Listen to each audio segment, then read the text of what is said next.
Okay, we're recording. Recording. Are we still live? Yes. Yep, we are. Okay. Fantastic. We're highly professional. Yes, we are. Absolutely. Welcome to the OTB Podcast Race Companion. Tonight, we are getting ready to do the Monster Energy Supercross from Seattle. Dusty, dry conditions. Absolutely. No ruts. No mud. No water. No, it's going to be a total, what's the word I'm looking for? Burnt. Slick. Yep. Absolutely. Toasty. And those that are tuning in can see the extremely dry conditions here in Seattle. Seattle, known for extremely dry weather. It is actually in the northwestern Pacific Sonoran Desert, and we're seeing that right now. Lots of small pebbles, rocks, Very shallow ruts. Yes, very silty soil, just as what you would find and expect in a low plains desert, just as this. Those are good images of the soil. I like the soil analysis that we're doing here. Yes. And as you can see in the background, if you're watching on Fox Sports 1, the broadcast is now live. The spectators in the back, they're actually wearing those rain ponchos to keep dust from getting into their crevices and all of that. That's very frustrating. Absolutely. That's a great idea. Rain suits are multi-purpose. They can be used both for rain, which obviously not tonight, and can be used for, as you said, more dusty conditions. Right. Similar to like how umbrellas and meteors. Correct. Or painting crews, how they put on those white jumpsuits to keep the paint from sticking to their skin. Right. Same exact thing. And that's the thing. The Northwest Pacific dust is very cakey. Yes. And it does in fact cake on. Sometimes it appears like mud. It's so cakey. And it's such dry air also up there. Yes. Yeah. No moisture. No. So yeah, that's I'd say that's a good, fair analysis of the racing conditions here at Monster Energy Supercross. Round number, I don't know. I would tell you. Mm-hmm. But I can't tell you because the bottom of our screen still says UFC 223 Khabib and La Quinta. Oh, yep. Well, once again, thank you guys for tuning in. It has been way too long for those of you that are watching on Facebook Live. Jeff Crutcher, myself, Mike Garrison. We are here to bring you the race companion, race call, race analysis of Seattle.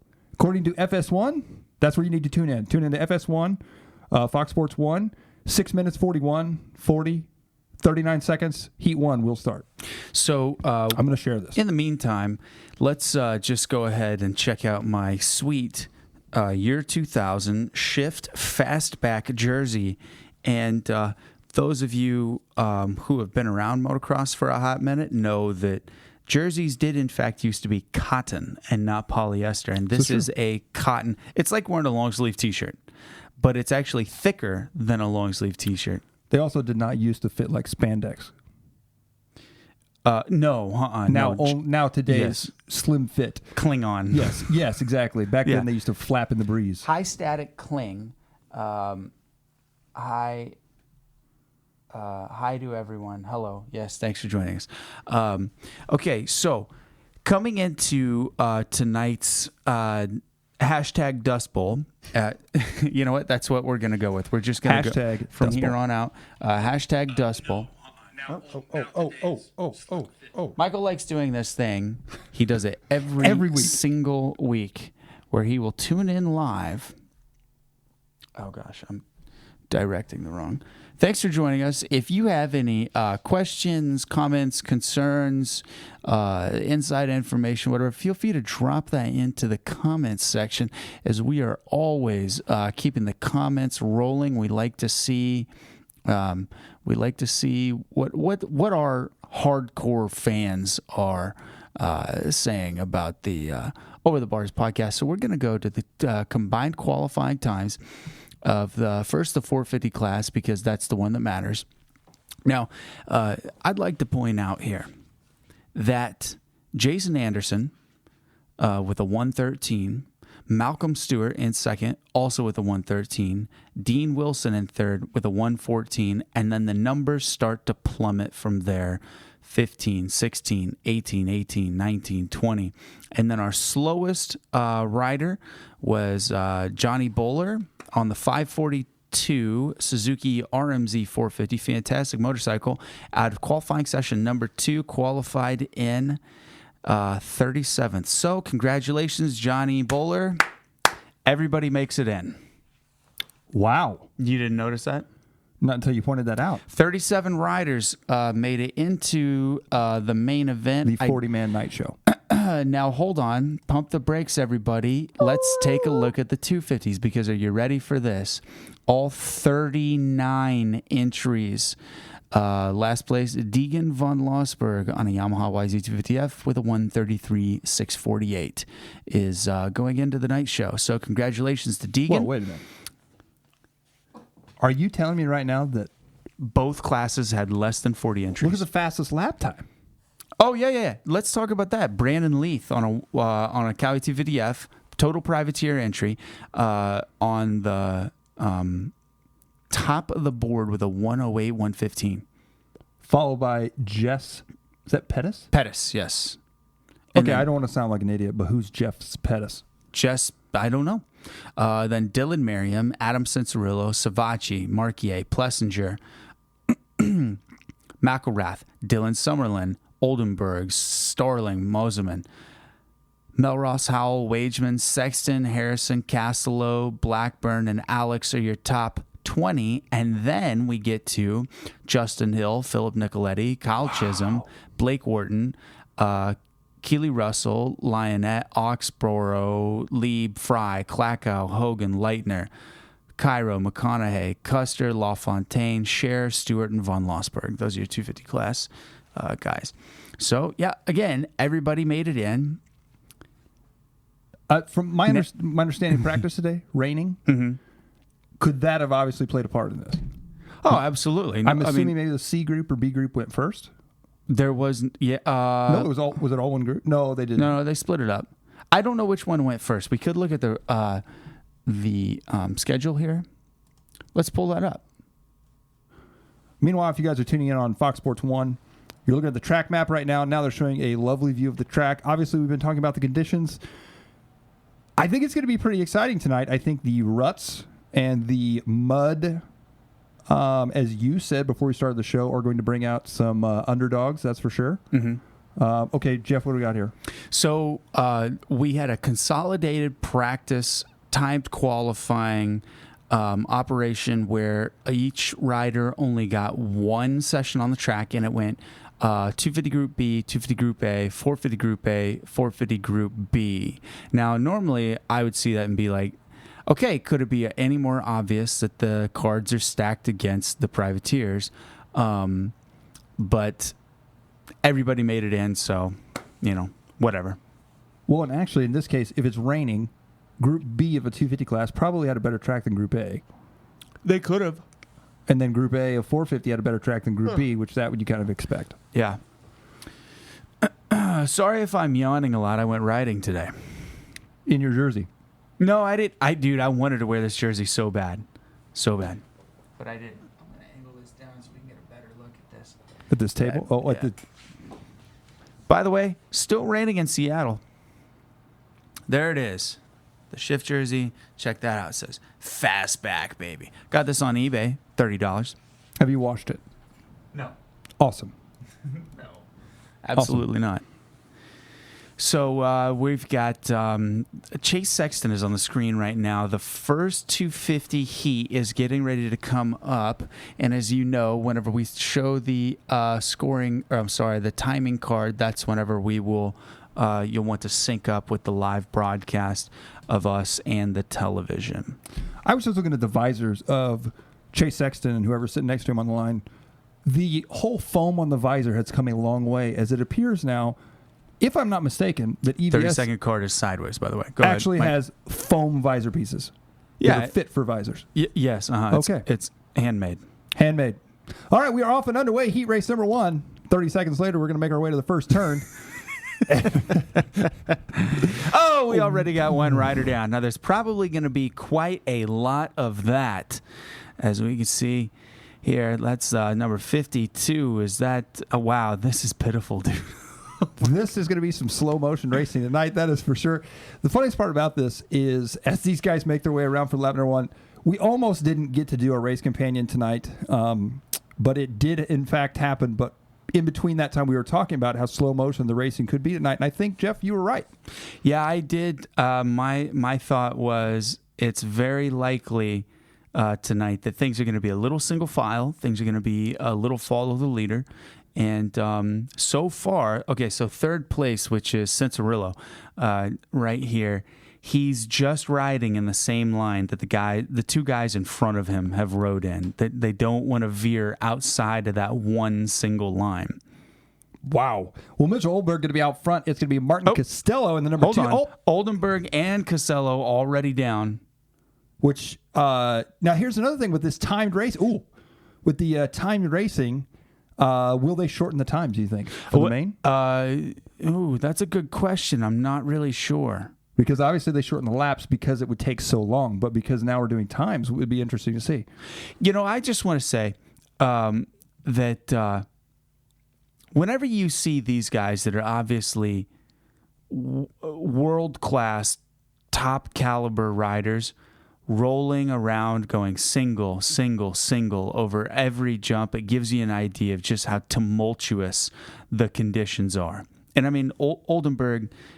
they both on the same jump, too. Man.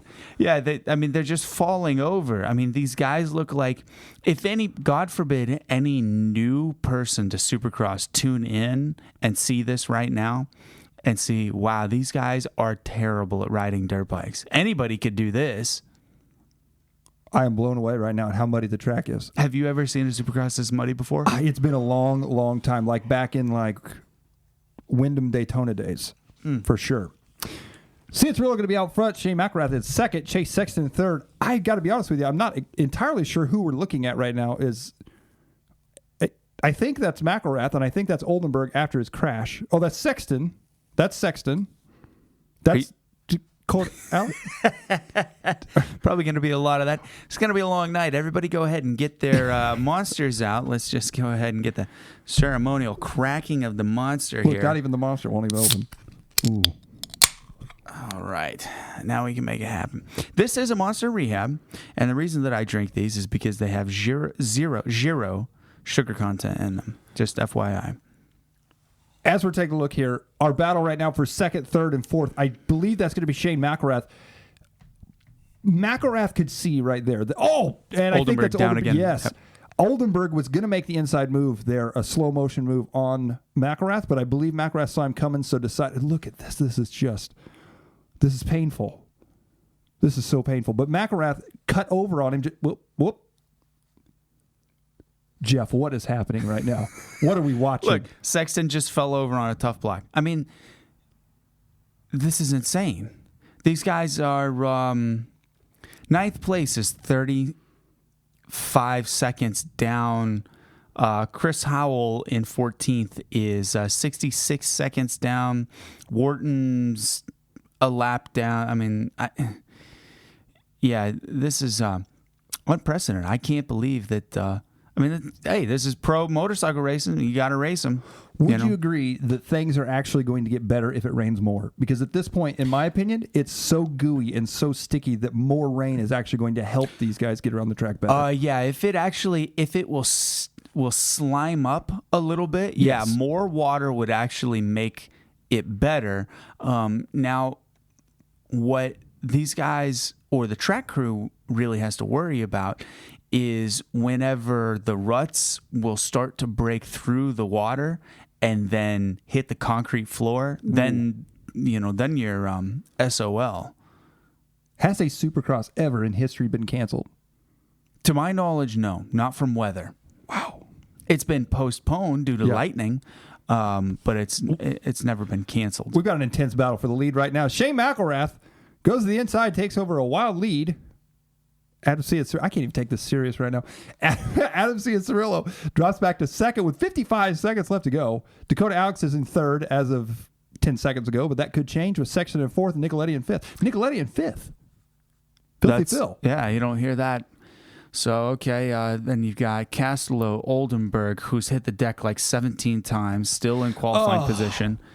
Is that, who do we got here? 42. That's Dakota Alex, the one I just said 10 seconds ago. He was, anything can happen. Oldenburg, Marquier, and LaFontaine are your qualifying positions as of right now.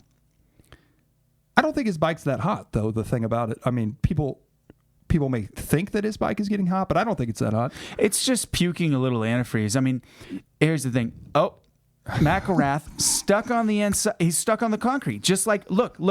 You see how his tire was roasting? That's because he got all the way down to the concrete already. So he's sitting there doing a burnout on concrete. He's not even on mud. This is not a victory burnout, folks. There's still time on the clock.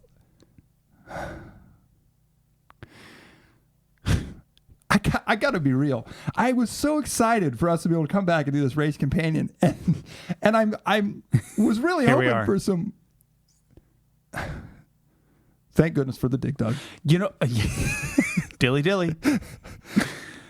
See, look at this. He thinks that he's going to take a nice clean line over here. Guy in front of him, LaFontaine. The mud literally. Oh no! See, it's really your leader. His clutch has slipped out all the way. He's trying to dial back. Look, he's still in gear. McElrath.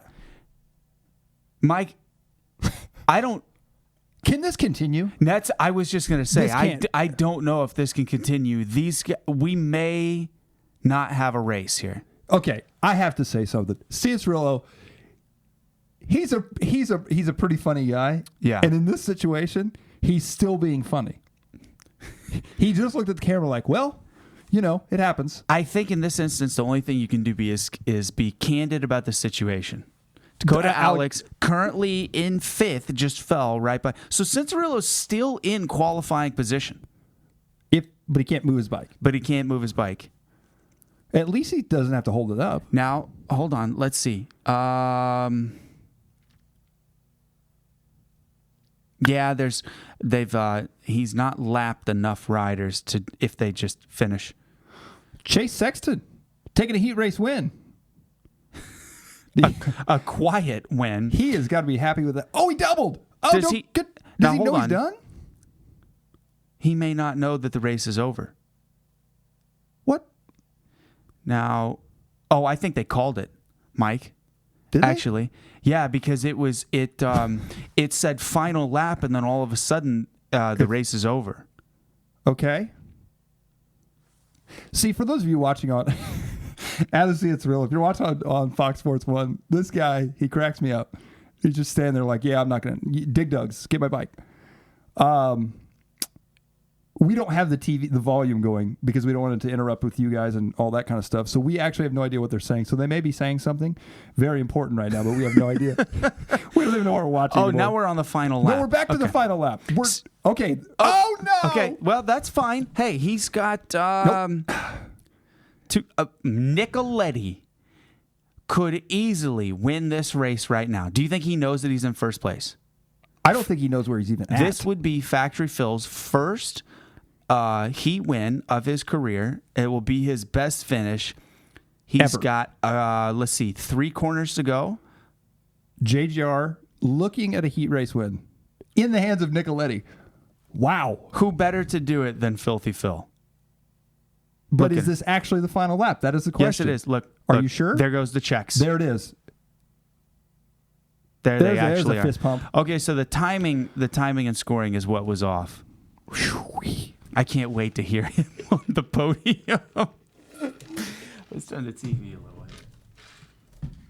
Can you? Oh, nope. Is this thing touchscreen? Oh, it's touchscreen. Whoa, that's awesome. Okay, we are live. Whoa.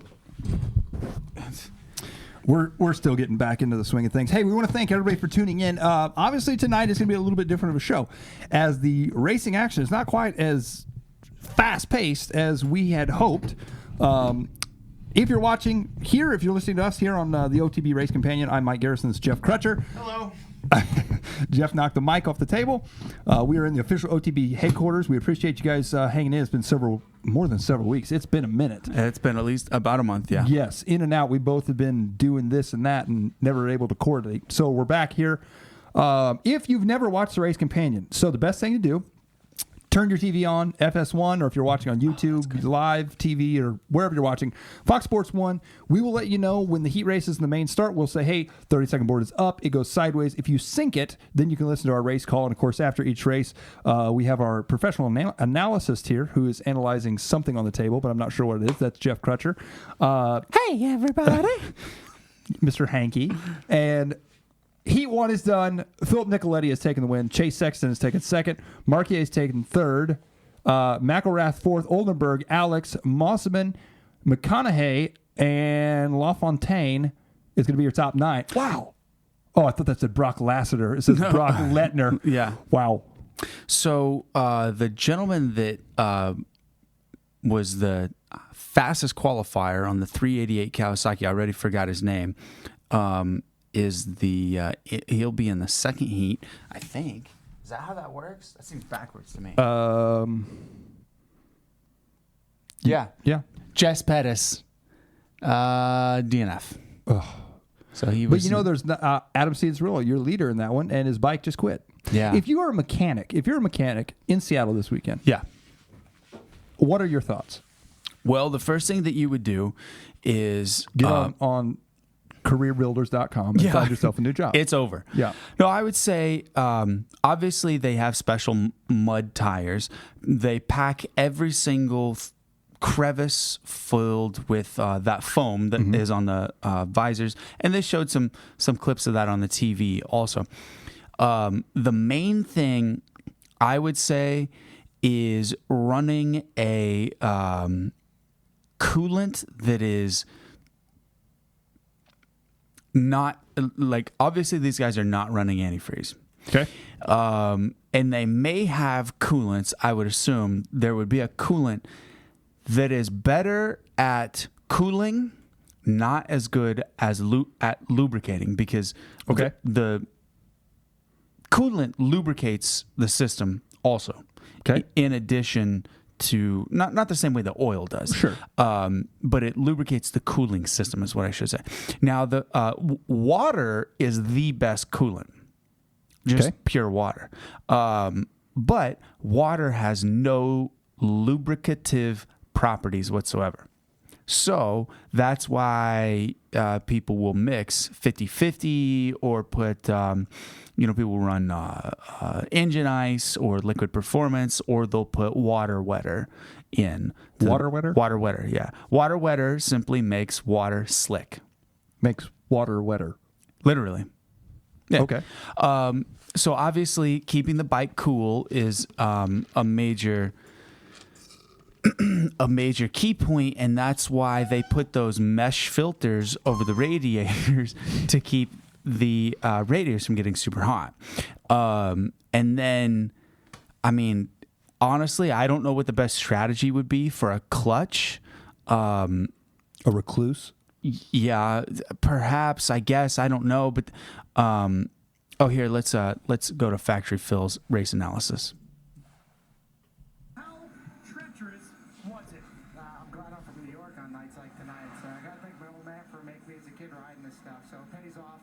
The greatest equalizer in the world, so no matter amount of money, horsepower, anything, just go out there and get the job done and ride the best you can. Well, congratulations, you've earned a trip straight to the main event. We'll see you then. Hey, thanks a lot, guys. I appreciate it. There he is. Wow. Brandon Leith, fastest in qualifying. It's going to be the only time that he'll ever have that. It's going to be the only time an all-teal bike has ever set the fastest time as well. Whenever I was riding earlier, Nick Peterson and I were talking about the all-teal bike. I don't know. I'm not into it. Did you notice that he removed his the cover on his bar pad? So the bar pad's strictly foam, so the pad won't collect mud. There's a tip. Also changing rear brake rotors to one that doesn't have the little breathing holes in it. What they do. 30-second card is up right now, so go ahead and push play on the on our broad. I can't remember. Just push play on whatever you got paused. All right, we're getting set to go here. 250 heat number 2. Gate drops. We're off and underway, and they jump out of the gate. And where's the teal Kawasaki? Oh my gracious! It looks like that's going to be Davalos. No, Harris. I always want to say Davalos, the 30. Harrison out to the early lead here, and this one he's got Plessinger behind him in the number 2 spot. Oxborough wearing the Oxbow gear. Leith in 15th. Bad start for the privateer with the hot lap. So we're talking about seeing Cirillo and his clutch. How many people are going to face that tonight, do you think, in the main? Like, will that play a part in the main? There will be more than one bike that does not survive the main. And obviously, it's not limited to just your privateer guys either. That was a full-fledged Pro Circuit Monster Energy Kawasaki dead in the water. And what I would expect, I don't know. I really don't know what protocol is on what specific oil to run for this kind of again similar to coolant. Oil has different properties in its weight and the speed at which the oil moves at high temperature and at low temperature. So I don't know if like running like a transmission fluid, an automatic transmission fluid would be a better idea, or maybe running like a zero weight, something that has less weight and gets through the engine faster. Or again, I'm just simply talking out of my ass right now. Did you see how Savachi just went through the whoops? That's exactly how I went through the whoops whenever I rode the Kemper Arena Cross, and it was dry. One at a time, and wobbled all the way through them. Legs out? No, actually, I didn't have my legs out. Oh, okay. My legs were too long. Borderline professional rider. Yes, exactly. Well, I mean, hey. Savachi just did it, so why can't I? So I was thinking earlier whenever I saw the everybody made it in deal. Yep. I was thinking, you know what? Maybe I should have been there. I could have qualified for my first 450 Supercross. Nice show. You could have. Right now we got a battle between Savachi and Harrison. Savachi has got the inside line. Harrison weeble wobbling. Savachi now up to second. Now, it'll be interesting to see. Savachi seems to be pushing that bike pretty hard in the mud. If he has any clutch issues, could it be a Kawasaki problem? Yes. Yeah, I don't know. We'll wait and see. Well, yeah, we'll find out whenever we got about the lap to go. And also, that's probably in his mind, too. Oh, absolutely. Whenever you're riding the identical bike of, your stablemate, then, yeah, I'm sure. How could it not be? So Plessinger out front with a 7.5 second lead on Savachi. Surprise, surprise. Here we've got Justin Hill, number 1. Last year's champion, currently sitting in 15th. Wow. 47 seconds back. Well, now hold on a second. It says 10th now. Timing and scoring is probably going to be a little bit assed up all night long because of the mud interfering with the transponder. He's also got a rag in his pants, which reminded me, I was going to ask you, back in the day, McGrath, Emig, those guys, everybody went out with a rag in their pants in case they fell down to wipe their hands, whatever, wipe the bars off. I didn't know if you could still do that or not, but apparently you still can. I always had a rag just for, sake of being like... I did it because I thought it looked cool. Yeah. Yeah, absolutely. Jumping around. Yeah. It's waving around like a towel. Yeah. Absolutely. Well, it looks like here, Justin Hill coming up on the 246 of Blackburn. Yeah, he's moved up into 6th place now. 7th. Chance Blackburn in 6th, just behind Dylan Summerlin. Justin Starling with a heat race top position in 4th place right now. Wow. And interesting fact about Justin Starling, I actually met Justin Starling's mom, worked with Brittany in registration at the Daytona Supercross. What's her name? Don't know. She would know, but I don't know. Super nice lady, though. I know her. I can't believe nice lady. Justin Hill right now, but now we're back to Plessinger. Plessinger, he's out to a 9.3 second lead. So he's handling the mud like a champ, using his enormous height to his advantage. That's for sure. And also his time. Oh. Savachi down in the puddle. Oh, Dig Dug. Just covered in mud. What is a Dig Dug? I don't know. I heard that somewhere that they call them Dig Dugs. So I'm calling him a dig dug. I feel like a dig dug is something from a video game. Like maybe Mario Brothers? Here we go. Here's the Savachi crash and the whoops. Well, the first probably... Ooh. Are you looking up dig dug? Yes, I am. Okay, good. Oh, now wait a second. Well, I don't know. He safely re-entered the course without advancing. Okay. All right. Fair enough. I don't know how they could have correlated a dig dug with what those guys are, because a dig dug is just a little guy that digs through motorcycles? Dugs. I don't know. 30 seconds left to go.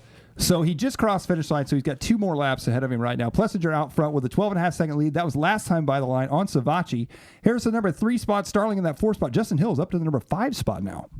So he's moving forward. Definitely a Northwest guy with good quality ability in the mud. Same thing can be said about Plessinger. Obviously, he's spent a lot of time riding and racing woods races, and those are absolutely rain or shine. So this is very clearly coming to his advantage.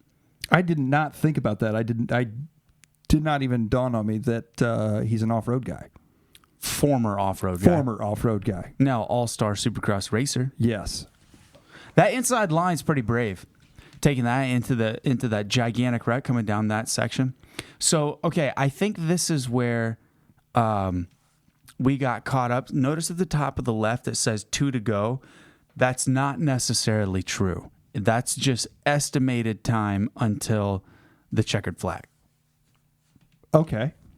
Because if he crosses the line, there's a dig dug is proper for that guy. So if he crosses the line in 45 seconds and the race is over in 43, then it would be the race would be over. So we got the final lap, 6 minutes plus a lap. Okay, time elapsed right now, 7 minutes and 43 seconds. This is probably will be the longest heat of the year. Until the next heat, because I feel like it's going to be slower than this one. Do you think the 450s will go slower than the 250s? Yes. I think the track's getting worse. I don't know. I think the track's actually getting better. Ooh, I don't know. He's making it look like a champ. Yeah, let's see. Oh, this right here. Oh, look at that. Leith is in 9th. That's qualifying position. He worked himself up from that terrible start. So Plessinger going to be out front. Savachi in 2nd. Harrison in 3rd. Starling in 4th. Justin Hill in 5th. Dylan Summerlin, Chance Blackburn, Hayden Melross, Brandon Leith here, qualifying riders. And if you notice, in the 5th place spot, Justin Hill on the TV is listed as JU.Hill. That is because Josh Hill, if you've been living under a rock, Josh Hill is back this weekend out of retirement on the Monster Energy factory Yamaha. He'll be coming up in the 450 heat race, 1 or 2. I'm not sure which one he'll be in, but he'll be coming up. So that is why now there's not just one hill on the track. There's now going to be 2 hills on the track this weekend. I wonder if this is the first time since Brian and Doug Stone that we've had brothers racing both 250 and 450 class. Interesting. Yeah. That would be interesting. Checkered flag is out. Aaron Plessinger with the win here. And a big no-footer for a salute to the crowd. Thanks for coming out, everybody. This is Supercross.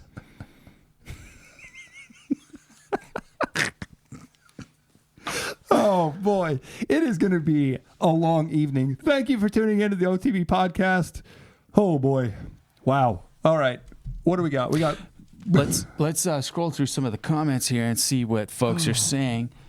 Brandon Curran. RC races on the West have been canceled. We should try to run RC like they are right now. Yes. Brandon Curran, I am with you 100%. Let's do it. Taylor Timmerman. Say that 5 times real fast. Taylor Timmerman. I can't do it. This looks like a mechanic's worst nightmare. Yeah, as we were saying earlier, that absolutely would be. Is Keith there this weekend? No. Osborne's East Coast.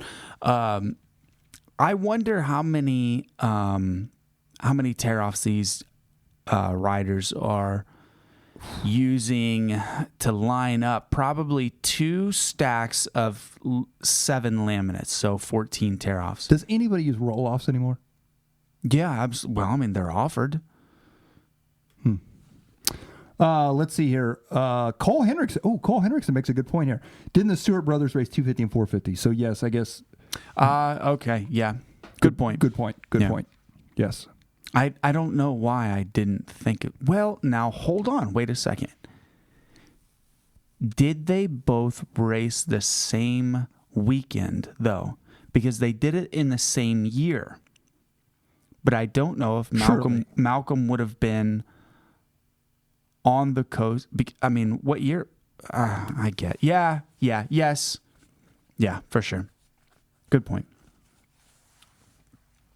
Let's talk more about my jersey. So in 2000, I was on the factory Freedom Cycles power sports racing team. And my mom, who was the team manager and parts manager at the time, got everyone on the team hooked up with a shift deal, and everybody wore this gear, and then everybody had not custom graphics, but Freedom Racing stickers on their bikes. It was really? Yeah, it was very uniform, but it was kind of like Wonder Warhog, how like you chose your bike brand, but you rode for the team, and it was like a flat discount on parts.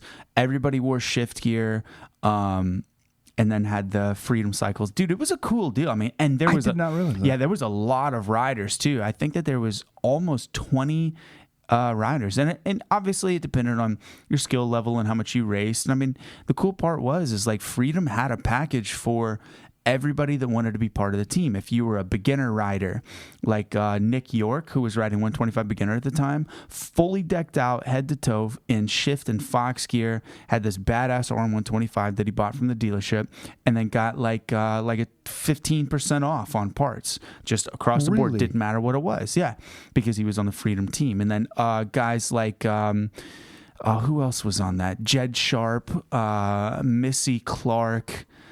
Missy still races today. Yeah, absolutely. And she probably still has the same shift gear. The green and yellow and blue shift gear. But, here we go with Aaron Plessinger's analysis of the race. Of the year, you looked incredibly comfortable, all things considered, on your motorcycle. How are you able to stay so relaxed and at ease in conditions like this? I'm not sure. I got off to a great start. I know that's one thing that's been hard for me to do this year. But I mean, I've ridden in these conditions before, and it's nothing different.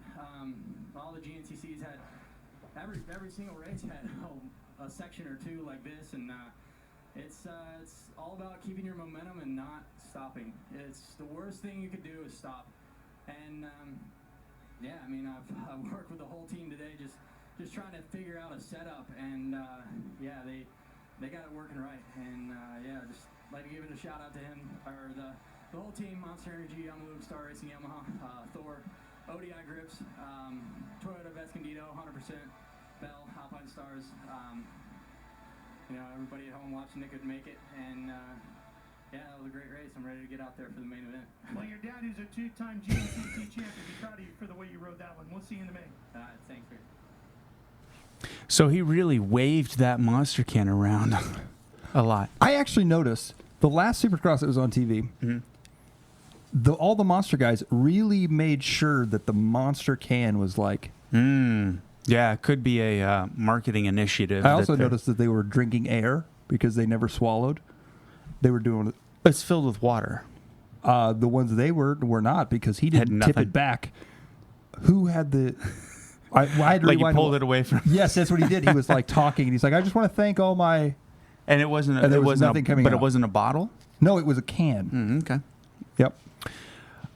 Critical race speculation and analysis right here on the Over the Bars podcast. Only here on OTB will you find such... Oh, look at this. Tonight's menu. We've, cut it down by 5 minutes plus.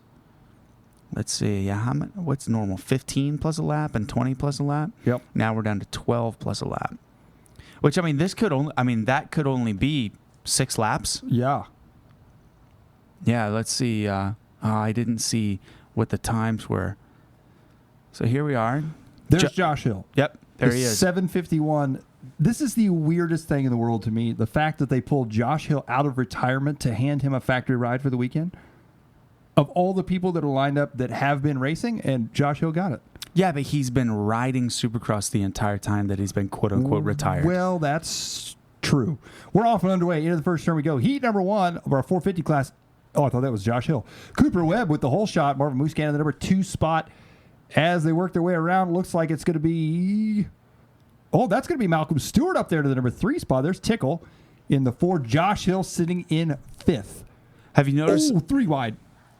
Have you noticed how the bikes, in the transition between some of those ruts and jumps, how the bikes going, duh, duh, duh, duh, like if you watch the rear end, they're stuttering inside of the ruts from other guys coming to a stop and wheel spinning on, hop, and then braking and then, inching their way up. That's what those little ruts, and they're only on the... Whoa! Josh Hill! Yeah, not playing around. Josh Hill just doubles the triple and gets right in the back of Malcolm Stewart as he's trying to dive to the inside. Now, that was the first bit of excitement we've seen. Now, how about this? Josh Hill hasn't raced a Supercross in how long? It is currently sitting in 4th place in the heat. I was kind of dogging on him there just a minute ago for getting a factory ride, and now he's sitting 4th. Yeah, I think, and I don't, who knows? Oh, Webb's down. I feel like there's going to be a lot of ooh moments. Yes. Oh, look at Tyler Bowers. Tyler Bowers now. The Bear bringing it up into 3rd, hot and heavy. Hill going outside. He's going to slingshot around through the mud. Stewart paddling his way through the whoops. And the Frenchman is pretty much long gone with a couple-second lead over the rest of the riders. Josh Hill using his roost to his advantage to block Brock Tickle there. I think Bowers and Pike are both going to be 2 riders that we are going to see do really well tonight. I think the mud is actually afraid of them. So, therefore, the mud is actually parting ways so that they can get through. I guess that Pike would be in the next race. Yes. I don't see him out here. Bowers putting the pressure on Malcolm Stewart right now. Stewart sitting in 2nd here in this one as Josh Hill in 4th, Brock Tickle in 5th. Subaru. I bet he drives a Subaru. As they coming back across the start right now, Marvin Musquin going to be out from the 6-second lead over Malcolm Stewart in 2nd. Bowers in 3rd. Josh Hill 4th. Brock Tickle still in 5th, and you can see Bowers has ditched the goggles now.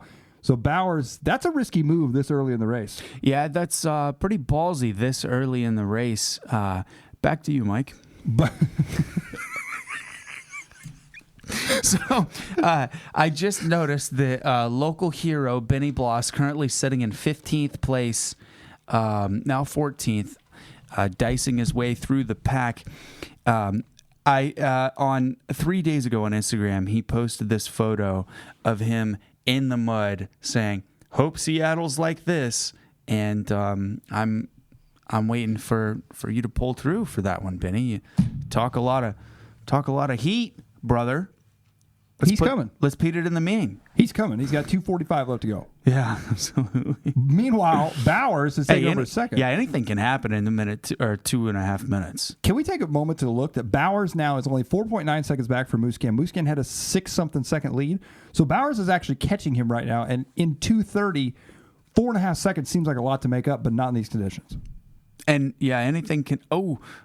Don't stop. Did you notice that in the puddle there, there was water droplets falling.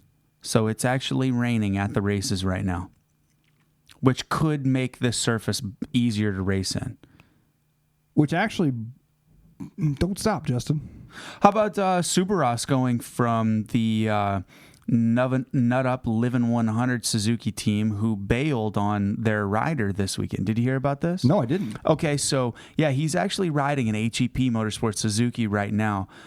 He was the Nut Up Livin' 100 rider who was replacing Josh Hansen since Hansen can't get his shit together and get along with the AMA. Okay. So now Supercross has been filling that position. Okay. Well, after the forecast, so listen to this. The Nut Up Suzuki team drove to Seattle, got into the parking lot, and had a full tank of diesel fuel in their 18-wheeler, and the Seattle stadium mandates that they can't keep more than a quarter tank or 25% of fuel. It's a safety precaution. And then somebody at the Nut Up Suzuki team got in an altercation with security and ultimately was sent home. So Supercross, no team, no bike, and HEP Motorsports comes through and puts them on a brand new race bike. Wow. With his suspension on it. Yeah. Why wouldn't they just park outside on the street? Or just drive the truck around? If I had to guess, I would say that something was said that can't be forgiven. Wow. Between Kenny Watson, the team manager of that Suzuki team, and Feld likely just got to the point to where there couldn't be any more communication. That is a terribly dumb rule. To have the quarter tank? Yeah. I guess perhaps. I mean, I don't know. I don't know what the reasoning is. Safety, I guess, in case of a fuel leak or explosion or something like that. I'm here to tell you, if a quarter tank of fuel explodes, whether it's a quarter tank or a full tank, with 19 other semis parked nearby, it's going to be bad. Or never mind, look at this, Alex Nagy made the mistake of going inside the rut, and his bike is fully caked up to about mid-frame. Leave it. Just walk away, Alex. Let the dig dugs get it. That's their job. They're paid to do this. They know how to do it. He has not given up on that motorcycle yet. Well, he's trying to figure out which tough block to move. I feel like we're watching folks, this doesn't even seem real to me right now. Marvin Musquin out front. He's stretched his lead back out to 7.6 seconds over Bowers. Brock Tillgo in the number 3 spot. Malcolm Stewart in the 4 spot. Josh Hill still running the number 5 spot. Look how relatively clean Marvin Musquin is. He's done okay, so you notice that, has he either not lapped anyone? No, he has. Nagy, okay, so the only Whatever Mathilde watches his gear in must have Tide Pods. Yeah, Tide Pods, yeah. Mud reflector. Now that was a good line right there. I mean, look at him. It's like, you know what I notice about Marvin's bike? The mud is not sticking to it.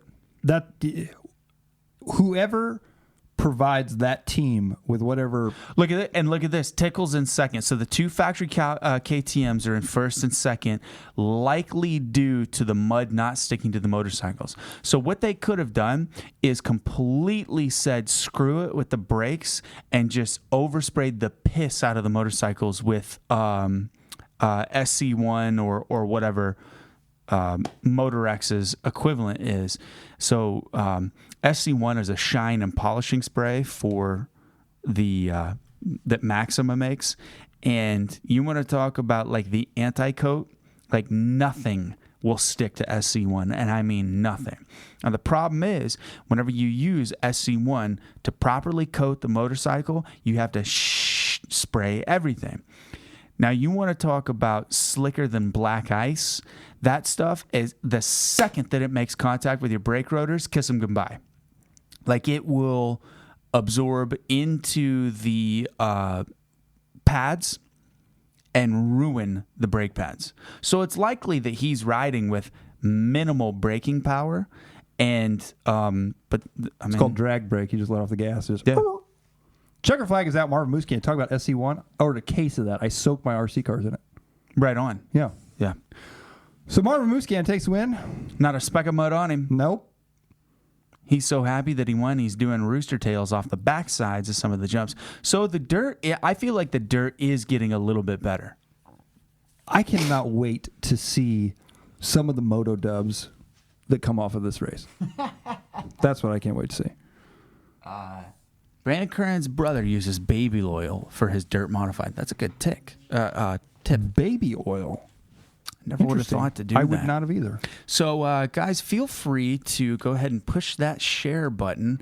We currently have a whopping 13 viewers right now in the live video. Appreciate all 13 of you. Powerful shout out to each and every one of you. And also, I'd like to take a moment now to talk about the Over the Bars podcast sponsors. Number one, with us for the longest, Donnell's Motorcycles here in Independence, Missouri, just up the road from where we're at right now. They feature Suzuki, Honda, Gas, Beta, CF Moto, Husky.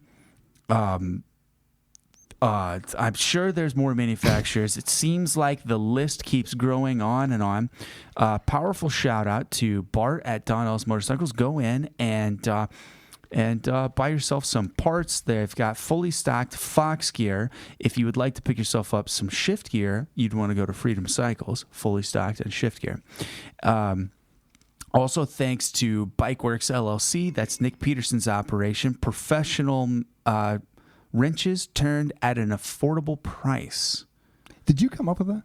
I did, yeah. I like it. And it's actually, that, but like his actual like slogan is true wrenches that are an affordable or true wrenches. Shit, I don't know. Okay. Yeah. All right. But it's good stuff. Also, thanks to Bar2Bar MX, which is the feature track in Kansas, in my honest opinion.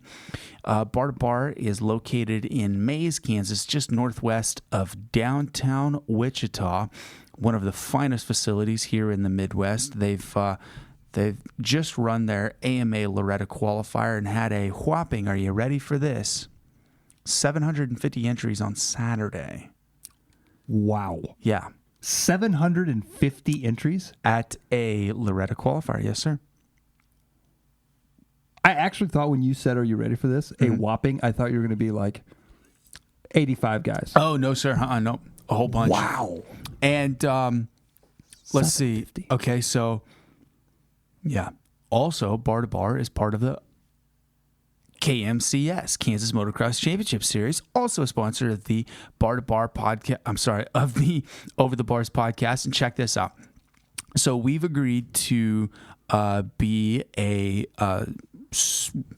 supporting sponsor of the KMCS, and the way that we're going to help out the KMCS is A, talk about it, and B, the incentive of the most improved rider from last year to this year.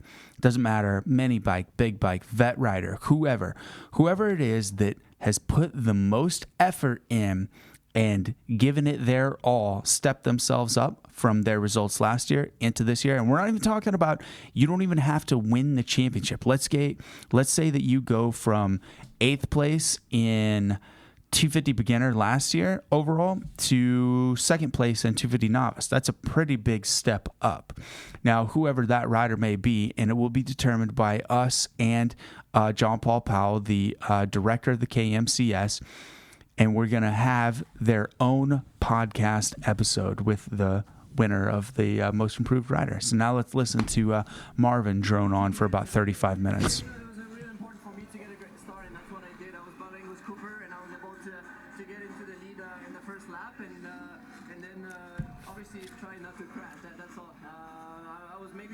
The fastest, it's not about being the fastest, it's about being consistent and stay on two wheels, so I'm looking forward to do the same thing in the main. Yeah, you only have to be fast enough to win, and you were. We'll watch you in the main event a little later. Thank you. Getting ready to go. Right on, Marvin. That was the shortest he's done. Hey, Jesse Roy Anderson, what's stopping a guy from using a woods bike at a mud race? Just seems like it'd be easier from a power standpoint. Well, if I could, there's really not that big of a difference between the engines in Supercross and then let's say what about clutches? Factory KTM. I don't know what the woods guys do with their clutches other than run a recluse. Yeah. How about this 251 on the inside there? That's Kyle Gills out of Boise, Idaho, on that beautiful blue and orange KTM. Get a look at that. He's going to get a nice wheel spin as the gate drops. Meanwhile, number 4 on the Rocky Mountain ATV MC of Blake Baggett. Looks like he got the whole shot, perhaps. Nope. Anderson got credited for it. Baggett tries stepping on to take back the lead. And we forgot to tell you that the board went up. It's sideways. We're going now. So Baggett, now your leader, Jason Anderson, the number 2 spot. Eli Tomac stuck behind him in 3rd. Woo, this is rough. And I believe, is that Dean Wilson in the number 4 spot, if I'm not mistaken? Yes, it is on the factory Husky Rockstar Wilson gets bike. by Tomac now. And also Anderson out front in the lead. And it's anybody's race.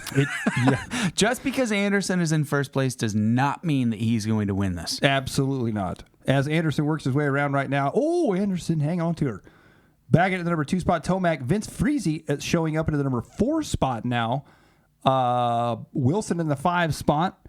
Christian Craig in the 6. Politelli in the 7. Chad Reed in 8th. Anderson just sent a double there after the finish line, and it was very... it's not to say that Jason isn't capable of riding like this, but I just watch him do these doubles and hit these corners the way that he is, and I'm thinking... Oh, he's down. And like we said, it's anybody's race. Oh, Here comes Tomac's Tomac, down. bobbling, bike smoking. Anderson still in second. Whoa! Wow. Not giving up the second place spot on the podium here in the 450 Heat 2. Anderson being extremely aggro with Tomac. He really wants that win bonus as he's taking over the lead, perhaps. He's going off the... Oh, he's down. He's down and again. And Tomac's just going to run him over. Or roost him. Tomac goes by. Wow. Now, it appears Anderson's going to lose about 35, maybe 40 positions as every rider on the track is in single file order. The entire field has now passed Anderson. But hold on to your seats, everybody. Everyone is going to fall on this lap, and probably within another 2.5 minutes, Anderson will be back out front. Well, look at Tomac. Tomac's now taking over the lead. Baggett is now in second. The timing scoring shows Anderson. It's jumping all over the place. Anderson's dropped way down. Oh, Weston Pike. As I said, the mud was going to part for Weston Pike and Tyler Bowers, and it's doing so as Weston Pike is up to 5th. That's what Tomac, or that's what Anderson, he doubled the finish line, didn't he? No. He did a double after the finish line. Okay. Oh, here we go. Look at These two are Anderson. like brothers. Is this Vince Friese? Oh, it is. Yeah, it is. Anderson is just getting whiskey throttle right now. I do like how wild. he's jumping over the ruts on the backside of the finish line jump. That's a smart move. Dude, he's a honey badger right now. He don't give a shit. Man. Anderson right now is going to be the one to watch in this race as he's sitting currently 8th. So he's one spot into the main. He is coming up on, no, he's better than that. No, maybe not. Wilson. He's behind Wilson now. Wilson obviously has gone down, so Wilson is not in 4th anymore, to the best of my knowledge. Maybe Reed's in 4th? Yes. So I'll go through the running order right now. Let's do this. Tomac, Baggett, Pike, Wilson, Reed, Politelli, Friese. Anderson's bumped up past a few of those. Craig, LeMay, Schmidt, Williams, Enicknap, Paul Lee, Catanzaro, and Bowler. Well, right now, Anderson on the back door of Chad Reed in the murdered out Husqvarna this weekend, the all-black Husky with the all-black gear, and he's got Weston Pike right there behind him. Eli Tomac out to a 7.1 second. Chad Reed is in 2nd right now, it's showing. Okay. And Anderson back to 3rd now. Reed's bike steaming pretty hard. Ooh. Anderson, wow. Look at Chad Reed. These guys are still just racing. Reed. That was a bad line. That was a rough one. And he's... I'm just waiting for anybody to get stuck at any moment. Tomac takes a wild ride through the whoop section, as our local hero, Jeff Emmett, would like to say, huck a buck. Swap a lop. Mud a lup. We got these all day, folks. Stick around for more right here on OTB Podcast. Jason Anderson is showing him 20.1 seconds back from Tomac. I have no idea if that's actually true or not because the timing and scoring has not been the most reliable source tonight as Anderson going sideways. Back and forth he goes. Eli Tomac going to be out front. Chad Reed in 3rd. Pike, Wilson, Baggett, Friese, Politelli, and Ben LeMay, your top 9. Wow. Okay, plot twist. I'm noticing that in some of these sections, now hold on. I mentioned the concrete floor underneath. What if, Anderson's about in a bad situation there. What if there actually is no concrete floor and they're actually starting to get down to the black dirt? Noticing the rut right there, Mike? Yep. How the dirt is black in the bottom of it?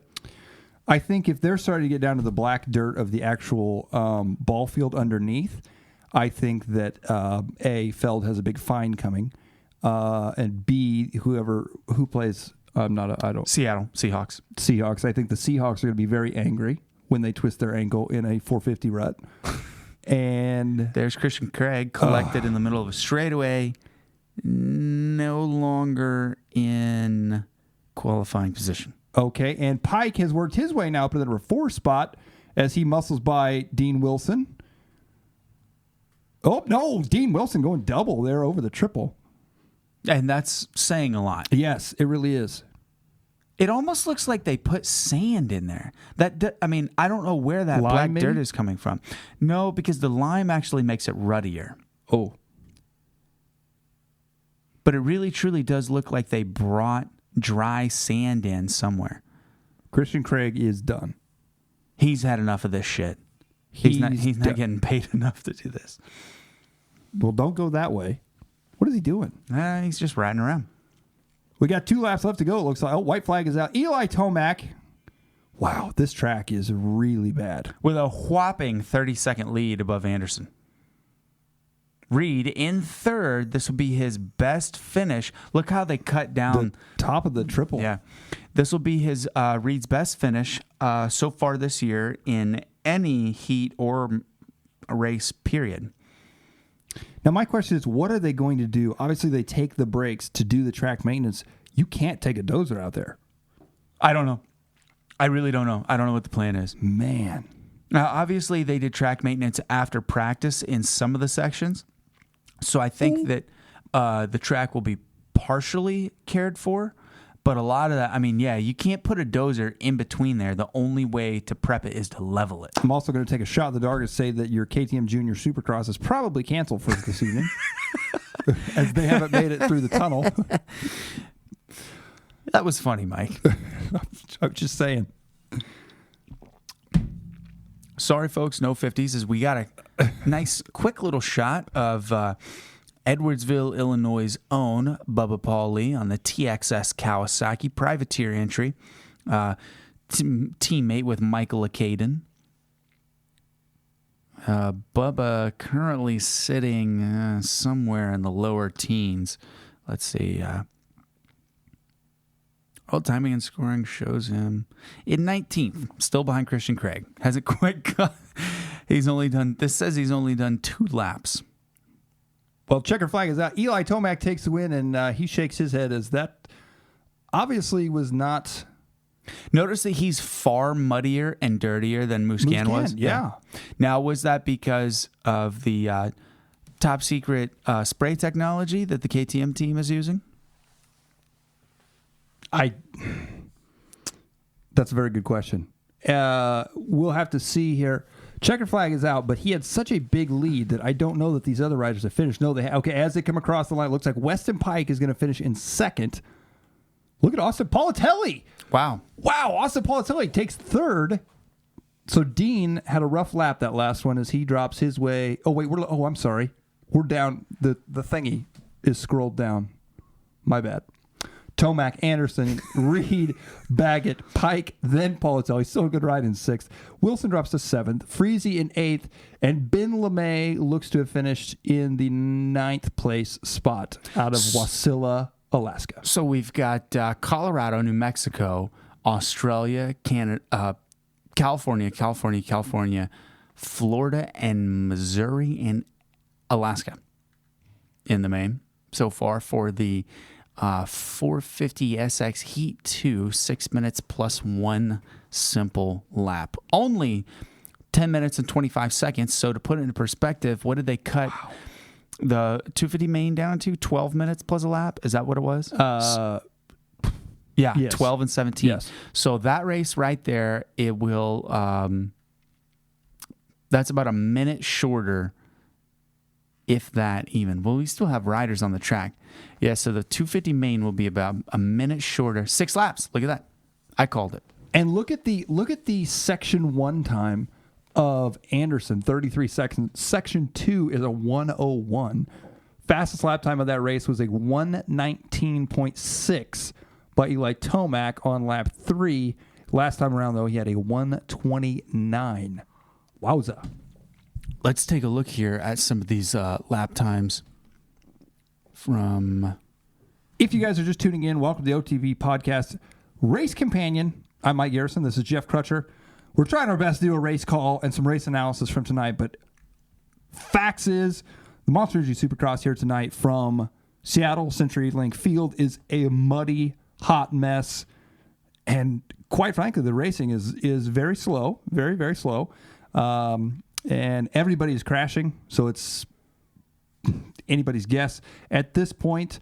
But we invite you guys, join in, talk to us, ask us questions, give us your thoughts on tonight's racing. We've been talking about clutches. Obviously, we saw if you're just tuning in or if you've been watching on FS1, Adam Cianciarulo in heat race number 1 was out front leading, and that clutch on his Monster Energy Pro Circuit Kawasaki fried as he left his bike standing upright in a rut, walked off the side of the track, and he was done. So, yes, lots of odd action tonight. Not quite as action-packed as we would thought, but go ahead, Jeff. So here we have Brandon Leith. Fastest qualifying time in practice was a 1:08.115. Okay. Marvin Musquin's fastest lap time was a 1:28.002. Wow. 20 seconds difference from practice to the heat races. Yeah. And we haven't 250 heat 1 provisional results. So, okay, so we haven't loaded up what the second one is. And then in 250 heat 1, fastest lap time was a 1:25. So it is getting slower for sure. Yeah, so just from heat 1 of the 250 class was a 1:25 to a 1:28 for Musquin. And I'm going to say we're going to be into the high 130s by the end of the 450 main. Easily could be. Absolutely. Wow. Back to live timing. Well, no, hold on. Tomac's best time was a 1:19. Well, he's an animal. Everyone, Anderson's best time, 1:27. Everyone else was running 1:30s. So Tomac clearly the faster rider between himself and the French frog that likes to talk a lot, Musquin. Let's head over here to our. Okay, here's a couple of interesting questions. Brandon Curran says, "Hey, Mike, any plans to come to the Manufacturers Cup?" Not that I know of yet, Brandon. I've not heard anything on that. Manufacturers Cup is an RC car race. Yes, that is correct. Cole Hendrickson says, "I guess I don't see why they took away time. Either way, it doesn't take time away from the TV broadcast. I understand if it's laps, but I don't have to ride in it, so it's easy for me to say." So whenever Mike first pulled that comment up, I saw it, and all I saw was the first question, and I was like, okay, so this guy doesn't really know what he's talking about. But then as it rolled on, yeah, it's easy for you to say for sure. And this is extremely. Let me tell you something. This seat that I'm in right here is extremely comfortable compared to Tomac's on screen. Let's listen to his recall of the race. That's impressive. Tell me how tough it is mentally tonight to deal with these conditions. You know, right now it's all about staying calm and just holding your composure. You know, as soon as you get wild or dump the clutch or gas the throttle, you know, you're going off into the hay bales or, going somewhere you don't want to go. So it's about the balance and, keeping your feet on the pegs. And once you're able to get to the front there, just try to really hang on. That's what it's all about. All right, well, go and lose yourself off, and we'll see you in the main. All right, thanks. Something that I've noticed about the racers, let me mute that. There's something that I've noticed about the racers here in Monster Energy Supercross. They do not like to look directly at the camera as they're we're taking the dozer out and knocking down the whoops. The whoops are being leveled right now. Mike, can you hear that? They're leveling the whoops right now as we speak. So we're going to cut the lap times down a little bit here. That's a good call by the Dirtworks track crew there. Let's just go ahead and get that nice and cleared out. Now, Danny Blair is going to give his analysis. Sure enough, people are still using roll-offs, and he's going to show how the roll-off system works here. So now we're going to pull out the 250 LCQ will be the next race on the track. Yeah, You feeling the vibe, bro? I am. I Okay. am really amped up. Can we go back real quick to Cole Henrikson's comment about the time? Why they shortened the times? Yeah. Okay, I actually was thinking about this while I was just taking a quick pit stop there. Why did they shorten the times? I don't think the bikes could. If they shorten laps, I'm with him. If they shorten laps, that makes sense because you run out of time. But We have 11 minutes to fill before the 250 LCQ. So let's take our time breaking this down. okay, why did... You know what I'm saying, though? If you think about it, that doesn't make sense. Well, they're timed races. Right. We're not racing laps anymore. Right, that's what I'm saying. But if we were racing laps for TV time, it would take too long to do 20 laps. But since we're doing time no matter what, why wouldn't they just leave it at the normal time? I think that would... Okay, that's... I understand the thought process behind that Yeah. because, 15 minutes, whether it's... One lap or 15 laps. Right, yeah. Well, I think it boils down to how gnarly the track gets while the guys are riding the track and how hard it is on the motorcycles. So they cut down the time on the track to reduce number of blown engines, slipped clutches. Okay. I mean, I don't know. How long do you want to watch Adam Cincerillo ride around the track with his feet off of the pegs? 0 minutes. 0 minutes is that's actually the correct answer. Yes. Ding ding ding. So let's play a little motocross trivia game here. Okay? Perfect. Let's do it. In 1998, the FMF Honda team. I don't know where I'm going with this. Do you have any trivia questions that you'd like to throw? I like where you're going with the 1999 FMF Honda team. 98. Yeah. 98. Okay, here we go. I've Scott got one. Sheik. Pause. Other than Scott Sheik, we're going to go to our comment section now. And also, just FYI, this broadcast is being recorded also and will be put on the podcast, which you can find on iTunes, Stitcher, and any place that finer podcasts are found.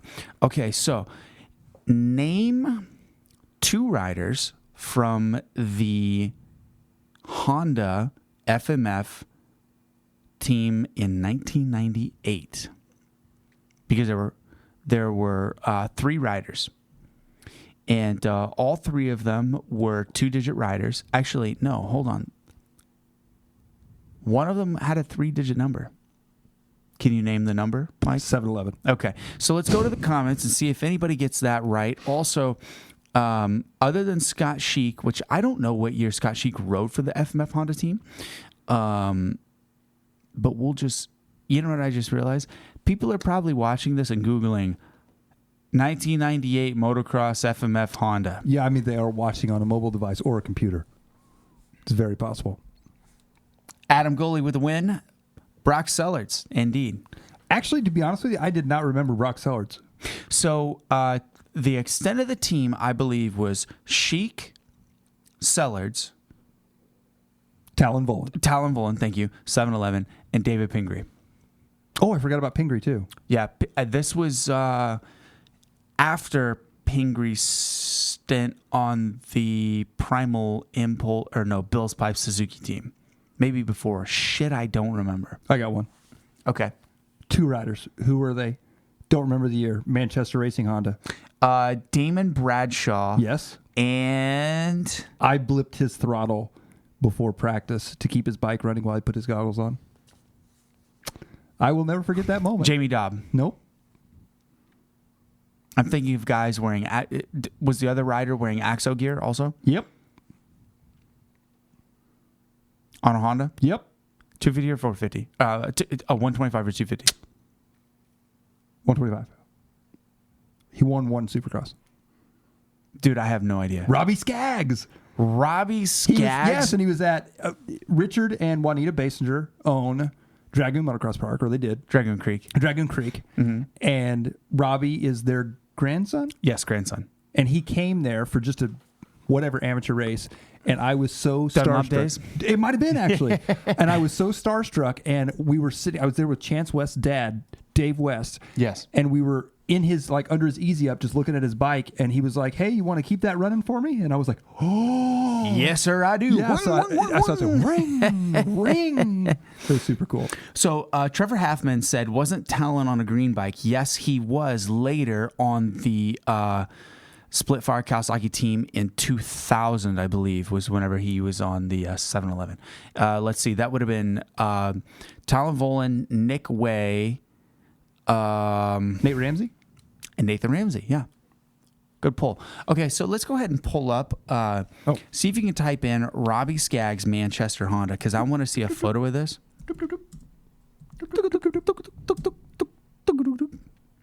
Does that make it harder to make those little noise? It does, actually, because I don't know exactly what I'm... Oh, that should get it, right? Okay, Robbie Skaggs. Oh, it's got to be on pulp. Oh, there's the number 10 plate. Where's the image on the Hey, front check of out it? that jersey. Yep. Yeah. So we're scrolling through some stuff here that's on Pulp MX, but I'm not seeing it, bro. I see Well- no Robbie Skaggs content. Just My try. mouse died. Yeah, go back one and push images. Images. Yeah, there you go. I'm not seeing it, Michael. I'm not seeing it either. The only person that I knew that rode for Manchester Honda was Damon Bradshaw. Okay, give me just a minute. Are you sure that it was not Plano Honda? No, it was Manchester, MHR. But please hold. What year would that have been? Robo? Just try Robbie Skaggs, perhaps. Supercross? Sure.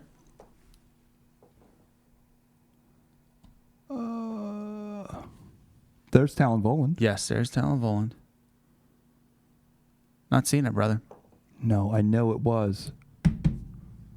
Touche. If anybody would like to hit us with a trivia question, if you think that you can stump Michael and I, that's how we should do it. If you can stump Michael or I, then we will give you credit for stumping us.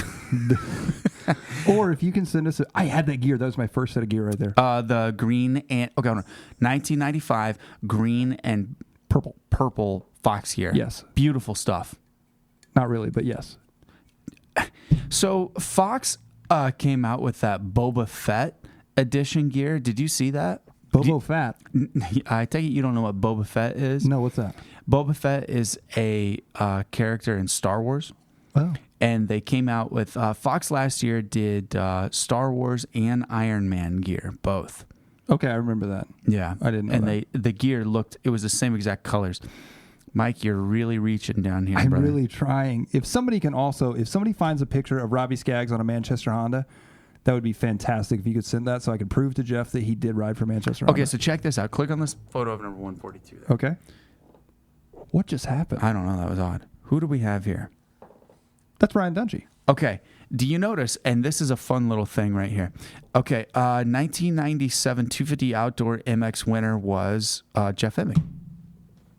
Our boy. Yeah, he won both Supercross and Throw Daddy. and Outdoor Nationals in the same year. Parker, thank you for the.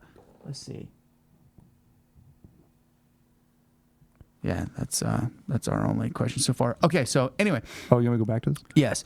Okay. So, do you notice how the numbers are leaning on the non-pipe side of the bike? Yes, they're leaning the wrong direction. They are leaning the wrong direction. Yeah. That was a style Just for like NASCAR. Yes, that was a style for like 2 years where the numbers were leaning forward on both sides of It the was bikes. also a style that the numbers were too big for the number plate. Like- Well, that's still trendy.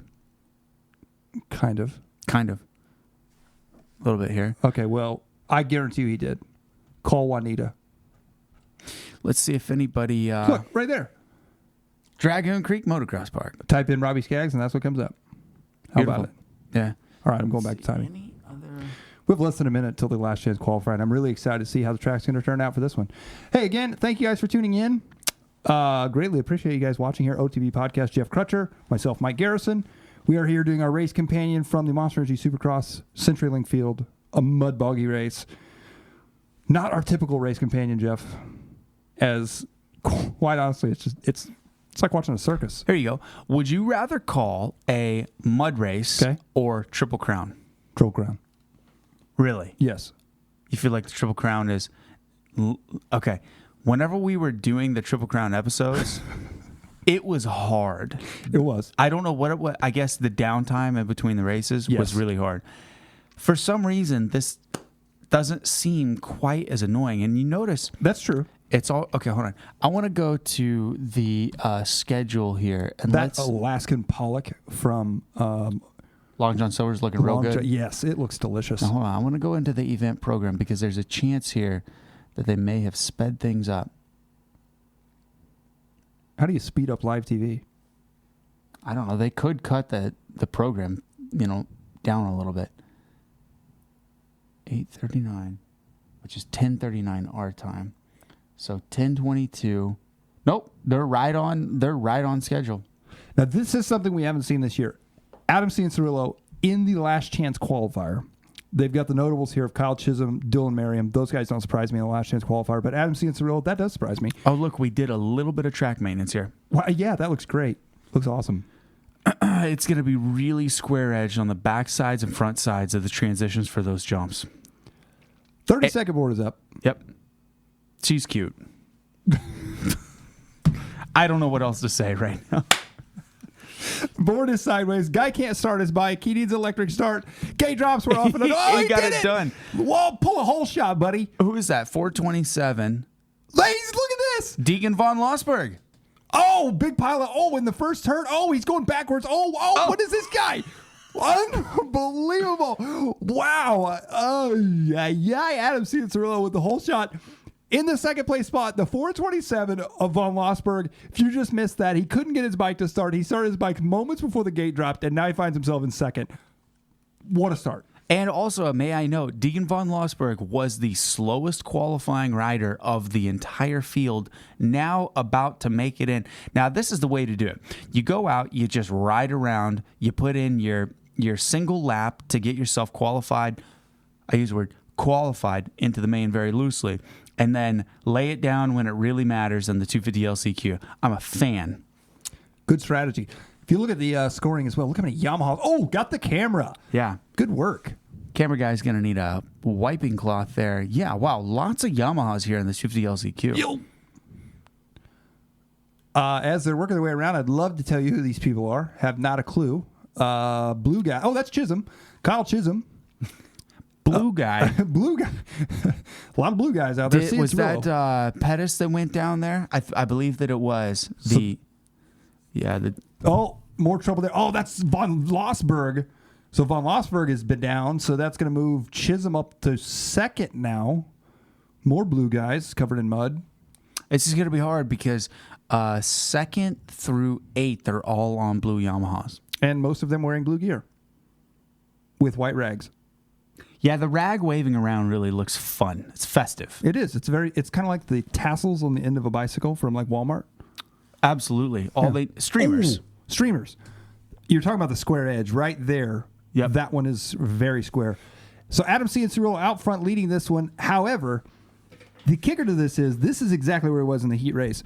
Had the bike issues, the clutch problems. So we still have 2 minutes, 45 seconds left to go. I don't know who this guy is. Oh, that's Alexander Nagy. Talking about the losing his bike in the mud pit. All I heard was, or I read on his mouth was unfortunate. So here's what's super crazy. There are 2 Alex Nagys. Oh, here we've got the recap. He goes inside. Boom. Done. Night over. There are 2 Alex Nagys. This gentleman, I don't know where he's from.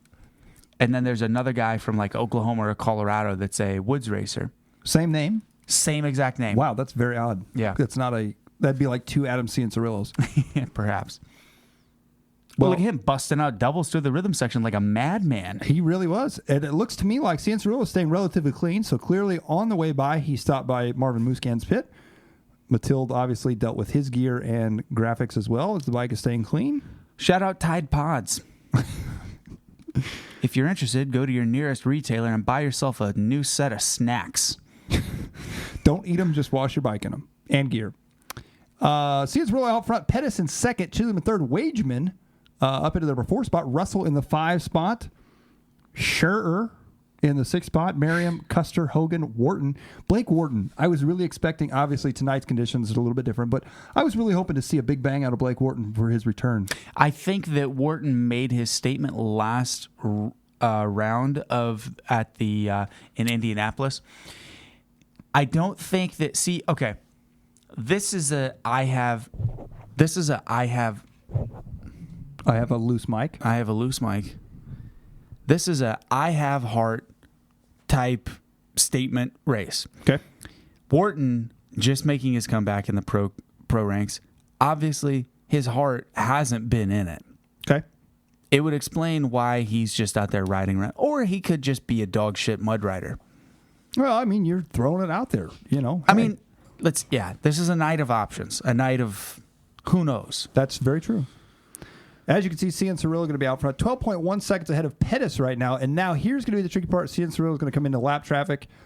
And we have 25 seconds left to go. Yellow flags are waving. The Dig Dug was cheering him on. Cheering him on or pointing him in the right I'm direction. not sure. Kind of like they do at the woods races where the fans will point, go this way. It's less muddy over there. Uh-oh. Oh, that's Wageman. Robbie Wageman. The 141. Oh, gosh. Our boy, Von Lossberg, has dropped down to 14th. So he obviously got himself really stuck in a deep mud hole. His bike and Nagy's bike are still out there. Wageman dropped down. Keely Russell's in 4th at this point right now. 2 laps left to go for Cianciarulo. 11-second lead over Pettis. Chisholm. Russell. Wageman. Not a whole lot going on. Not a lot. Just Adam Cianciarulo with the white gear. That's a bold move. That is a very bold statement right there. I wonder, he was not wearing that gear color in the first race, was he? Couldn't tell you. Don't know. He had time to change while they were changing the clutch. Yeah, he did.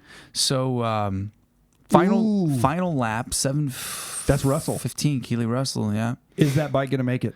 I believe it will. It's just puking a little antifreeze. It's not a big deal. I mean, the bike's not going to lock up just because it's getting hot. There goes the goggles. Or because it's puffing steam. I mean, it's hot. The bikes are going to be hot. They're going to puke antifreeze. It's not that big of a deal. If that bike locks up, I'm going to tell him that you said it was okay to ride it. Call him and tell him. I will. We can get his number. Okay. I have connections in the industry. Who is it again? Keely Russell. Keely Russell. Yeah. Okay. Here comes Adam Cianciarulo. 15-second lead. Oh, get out of the way, Dig Dug. Oh, there's Teal Guy.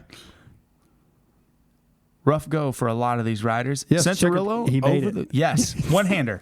Congratulations, sir. You have won at 250 LCQ. And a no-footer. This guy, I tell you what, when he retires, he should be a comedian. Wow, I've never seen somebody power wash the inside of their helmet like that. I've done it multiple times. The inside of your helmet? Yeah, absolutely. You take the liner out and power wash the inside of the helmet. It's the only way to truly get it clean. Oh, I've never truly had a clean helmet. Dude, and it's gross too. Like if you run a helmet for let's say 2 months without power washing the inside of it out, you power wash it out, the water that comes out is brown, dude. Like brown. I always just got used to that kind of musty wilderness smell that mine gathered. Mm-hmm. I was never a fan of that. Okay, let's go back to the comments. Lucas Shearer says, who finished 33rd at Thunder Valley Outdoor National in 2009? I assume that you're talking about in the 250 class, and the answer would be Donnell Suzuki's own Chris Thies. Really? Yeah. Mm-hmm. I didn't know that. Yeah, Chris actually pulled like a second place start in the first moto. Really? Mm-hmm. Yeah, I was there that day. That was the last Pro National that I did, actually. Yeah, and that was Chris's first Pro National. I didn't know that. Mm-hmm. What was Hunter's highest finish outdoors? I don't know. I mean, I know it was well into the teens. Yeah, I was gonna say indoors. Didn't he get like a 12th or 13th at one time? I don't know. You know, I could text him right now. Say, hey, we've got a little contest going. Yeah. I know that he's watched our live feed here a couple times, and I will get a hold of him now. Well, folks, what a night. Again, thank you guys for tuning in. Greatly appreciate you guys watching here, the OTP Podcast Race Companion. Don't forget to share with your friends. I'm not going to lie to you, tonight's not the most exciting show, as the Supercross tonight is not the most exciting we've ever had. That's for sure. I would also like to thank Corey Hipp, and I would not thank Darttown Arena because he has since sold off the franchise. Really? Yeah, so... I didn't even get to go there. Oh, it's still open, though. It's just not Corey? Yeah. Uh-huh. Oh. And it's still in Chattanooga. Okay. So we anticipate Corey's newest venture, whatever it may be. Maybe a Darttown Arena in Kansas City? Well, no, now he lives in Lakeland, Florida. Oh.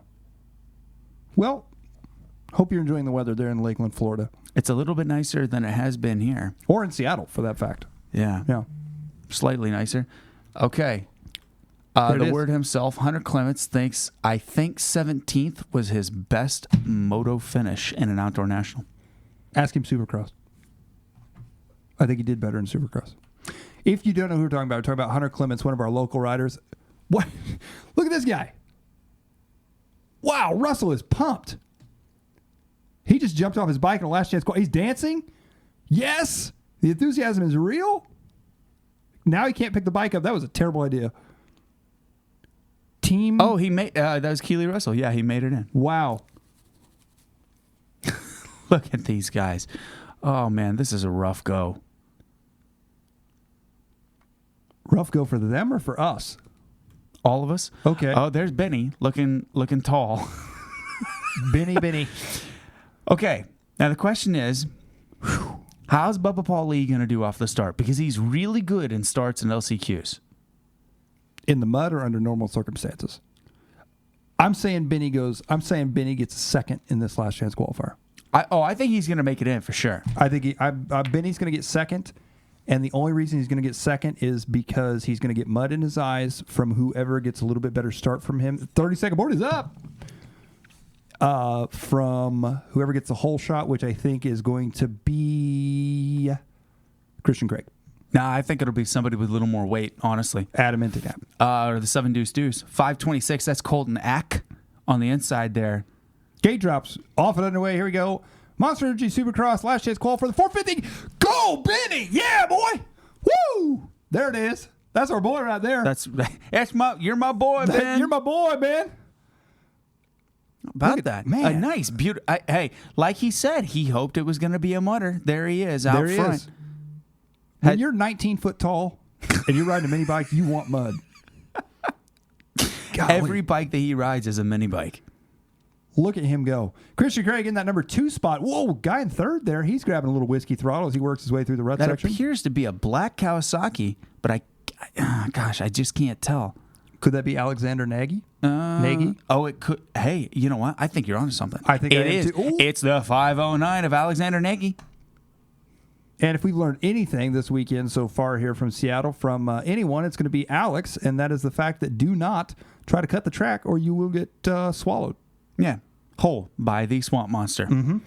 Okay, look, the rain is actually starting to come down pretty good right now. I think that's helping the track shape up a little bit. Who would have thought that at a mud race, more rain would make it better? I mean, it makes sense, kind of. So, as Jeff was talking about earlier, obviously they've taken out the whoops, kind of. Right here, yeah. Yep. They're just kind of little stutter bumps. Oh, no. Oh. That's Christian Craig has gone down, and Wow. he's getting passed by a lot of riders. If Christian Craig doesn't make the main tonight, this will be the first 450 main that he's not made. It'll be the first 450 main without a factory Honda. Wow. Mind blown. Yeah. Interesting fact. Fun fact right there. Brought to you by Race Analysis, Jeffrey Crutcher. Thank you. I am a wealth of useless information that is about 70% of the time accurate. The other 30%, I just sell it with confidence, and it really goes. Oh no, that wasn't Craig. Oh no, that was Alexander Nagy. I really thought that was Craig. Dang, bro. That was the hair. He got so much mud in his hair. He was top heavy. Oh, Benny having a little bit of trouble there. So, okay, the piece of mud that was just hanging off the back of Benny's rear fender kind of looked like it would be a license plate. Yeah. So, as our fan earlier was saying, why not just run a woods bike? Well, Benny practically is the way that it looked. Gosh, he's so tall. He really is. I just saw him recently. Chris Thies and I went and stayed at his house when we were riding in Oklahoma. And, man, you want to talk about just a big dude. He's got a nice little apartment there in Oklahoma City. Dude. Yeah, nice dude. You know what he said to me at Daytona? What did he say to you? He said, I got this weekend. This is just like Grain Valley. So, I'm sure everybody watching the podcast or watching knows this. But maybe not everyone listening. So Benny's from Oak Grove, which is the neighboring town to Grain Valley. Grain Valley is a track that my dad started in 1998. Wow. It was Benny's first track that he rode on a Polini. I'm sorry. I think he actually rode the track on it was a Polini. His first bike, I believe, was a Polini 50. And he... I got his feet wet right here at Grain Valley Motocross, formerly X2. X2. I forgot about that. Yeah, that was the original name of the track. So, and it was a Daytona replica. Yeah. Okay. Yeah. Thank you. That's where I was going. Yeah. So, because of the odd shape of the property, it was really easy for whenever my dad and John Christopher built the track to just take the mapping and layout of the 1997 Daytona Supercross race and then throw that down on the property. And there was a couple things that were amended to help fit, but by and large, the track has, as long as my dad owned it, had a very Daytona-esque vibe to it. It even had grass sections. At times, yes. Yeah. Mm-hmm. Nick Schmidt rolling around in third with who? Colin Jurin. Yeah, I've never heard that name before. Me either. I like that. Sitting in fourth. Yeah, look at this. Fourth is or first, second, third, and fourth. KTM, Honda, Suzuki, Kawasaki. All we need is a Husky and a Yamaha. We don't need one of those. Okay, fair enough. 2 seconds left on the clock. It looks like, I believe that's the 805 of Gardner trying to close up. Nope, that's Jurin closing up on Schmidt. We are on the final lap. Schmidt's a big boy, too. This is a big LCQ. Colin Hearn, also giant. Yeah. Look at him. So, taller riders really seeming to excel here in the mud, which I can understand why. Easier to paddle their way through. Christian Craig, not near as big as those guys, but Christian Craig's a bigger guy too, isn't he? It's kind of hard to tell when they're on a bike, other than if you're Benny. Right. I'm trying to watch Benny's wheels to see if there's... if you notice, every time that he comes over into the air, the rear wheel really slows down a lot because of how much mud is caked into the chain. Mm-hmm. And you'll also notice that those chains are tight from all the mud packing in between each link. Look how he just railed that corner. In dry conditions, he just railed that corner in the mud better than I could have in dry conditions. He's very crafty with his lines as well. And I really like that he's going inside in every corner, not leaving any opportunity for Christian. Nice ride, Benny. Take those checkers. There you go. He got it. He did get it. Yeah, just like he said on Instagram. Thank you. Yeah, thank you for pulling through, bud. Christian Craig second.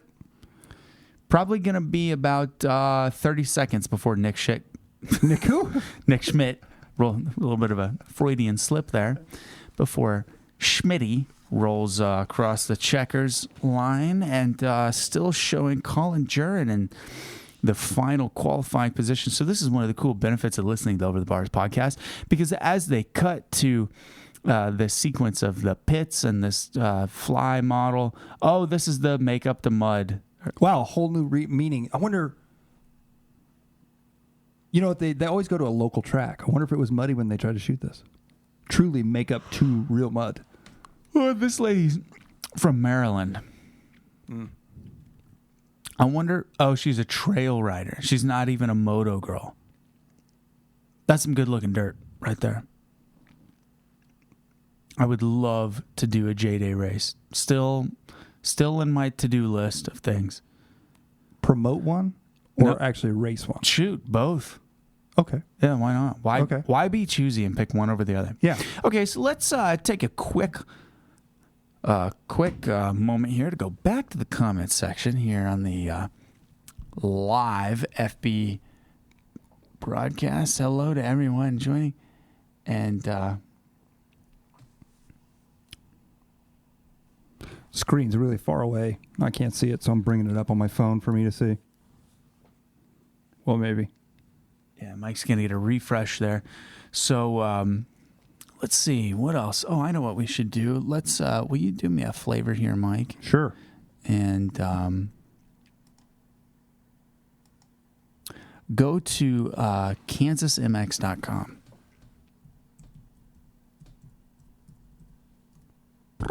Thank you, sir. No problem. And that's going to pull up very quickly here the KMCS Motocross Championship Series website. That's kansasmx.com. Race schedule. Let's go look at this. All right, so round one was at Jeeps on March 24th. The next race, Platter Hill, round 2, April 21st. And then the weekend after that, round 3 at Inman in Inman, Kansas. You know, there was a time that in Kansas there was literally like no tracks. Yeah, absolutely. And that doesn't seem like that long ago. And now it's kind of become the place. So let's check out the race results. I want to see if there's a way to do the total number of entries. Let's see, round 1.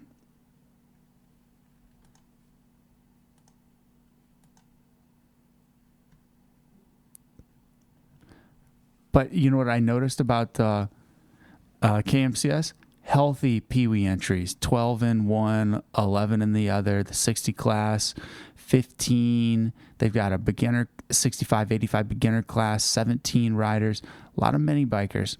It's really good to see. And let's see, couple A riders. Let's see, 1, 2, 3, 4. That's good.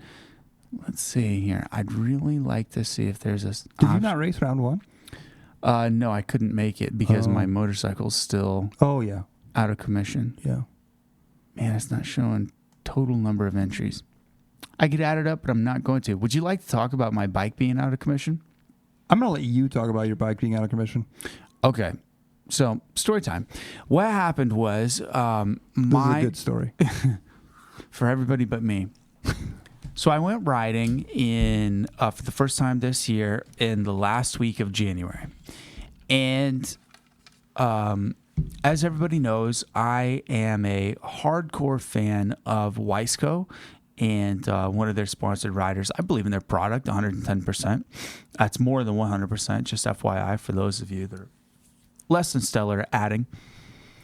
So I went riding on a cold day on a sand track, and I had just rejetted my bike. Unfortunately, I rejetted my bike a little too lean for the conditions, especially it being a sand track. And I didn't lock up my bike, but I melted the piston. And at some point, whenever the piston melted, it caught on the exhaust chamber on so where the air comes out, the exhaust port. And whenever it did, it pulled up on the rod and stretched open the wrist pin, and one of the needle bearings came out while the engine was still running as it was seizing. I mean, mind you, I was doing like at least 85 mile an hour, of course, 7th, 8th, 9th gear, top speed. And whenever that happened, okay, you think, from time of it starting to lock up and then locking up is a matter of 5 seconds. But whenever the engine's running at, 12,000 RPM, a lot can go wrong in that short amount of time. Well, that little needle bearing found its way in between the piston and the side of the jug, and then in the top of the piston and the cylinder. Well, whenever I pulled it open, it didn't look like the ring hung. It looked like the wrist pin came undone and that little needle bearing came out. Not the case. Well, I didn't know that. And obviously, I think that any person that saw that would have seen, okay, well, this was obviously just a weird product default. So what I did was, because I wanted Wiseco to test it, I sent it to Wiseco, and I knew that it was going to be a couple weeks, whatever, because they're a busy company. So a week and a half goes by, and I call, and I get the it's in the engineering department, and they're a little bit backed up, but we'll get back with you, and give us about another week or so, because we've got to go through this entire reverse engineering process of figuring out what happened exactly. Well, it was honestly, it's January, February, it's super cold outside, out of sight, out of mind. I'm not thinking about it. And I get to remember, hey, my engine's at Wiseco. Or it's actually just the cylinder and head and piston and all the broken parts that I pulled out. So I call Wiseco again, and they kind of give me the, let me check with engineering. And then the guy, and the thing is, Wiseco's a really big company, and they have an entire department of people in power sports, and they're also in the process of expanding. So I was having a hard time pinpointing down the right person to talk to about this, because it was one place, and then I'd be talking to the wrong guy, and then somebody was on vacation, or this guy had the day off. I love that one. Well, what ended up happening, because it actually took 5 weeks for them to do a hardness test on the top of my piston to determine that I melted it, which I wasn't accusing Wiseco. I wanted to know what happened first. Was it the chicken or the egg? Because I couldn't tell. So I sent them the product. They needed to do the hardness test on the piston. Finally, they got around to doing it. But what happened was, whenever I sent them my parts, it showed up in their warehouse in a box with all of my information, but I didn't. What I should have done is I should have wrote my information on the cylinder head. They confused it for someone else's product, or just put the wrong info. And now, hold on, let me rephrase. One individual at Wiseco, not Wiseco, one person made a mistake, because I'm not pointing the finger at Wiseco as a whole. This does not reflect on their product, their service. We're talking about one individual person put the wrong tag on my motor, put it back in the box, and put it on a shelf. Somebody that didn't know what they were doing. And then it just got lost in their giant warehouse. Well, it was kind of a biggie to me. Lost the guy's engine, no biggie. Yeah. So finally we get it pinpointed down, much thanks to Tony Wink. If those who are watching, if you're interested in watching or hearing a good story or a good storyteller, go back into the archive and listen to the Tony Wink and Kevin Moran's episode. Tony Wink's got some good stories about riding motorcycles. Anyway, so Tony is the rider rep for Wiseco. Well, he calls in, cracks the whip, and they locate my engine, and then they do the hardness test and determine that it's, I melted it.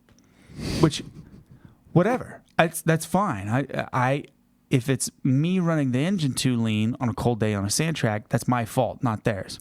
If you shift from first to second, it wouldn't do that. It would help. Yeah. So, because I was running my bike in first gear at 19,750 RPM for 35 minutes straight on the stand, I blew up the bike. Well, finally, they determined that it was my fault. So then I'm like, okay, well, here's my options. I can either buy a new cylinder, buy a new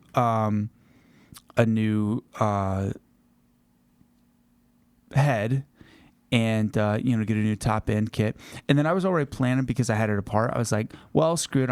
I've got the bike apart. It's practically framed. I might as well put a new crank in it. It's got less than 60 hours on it, but around that.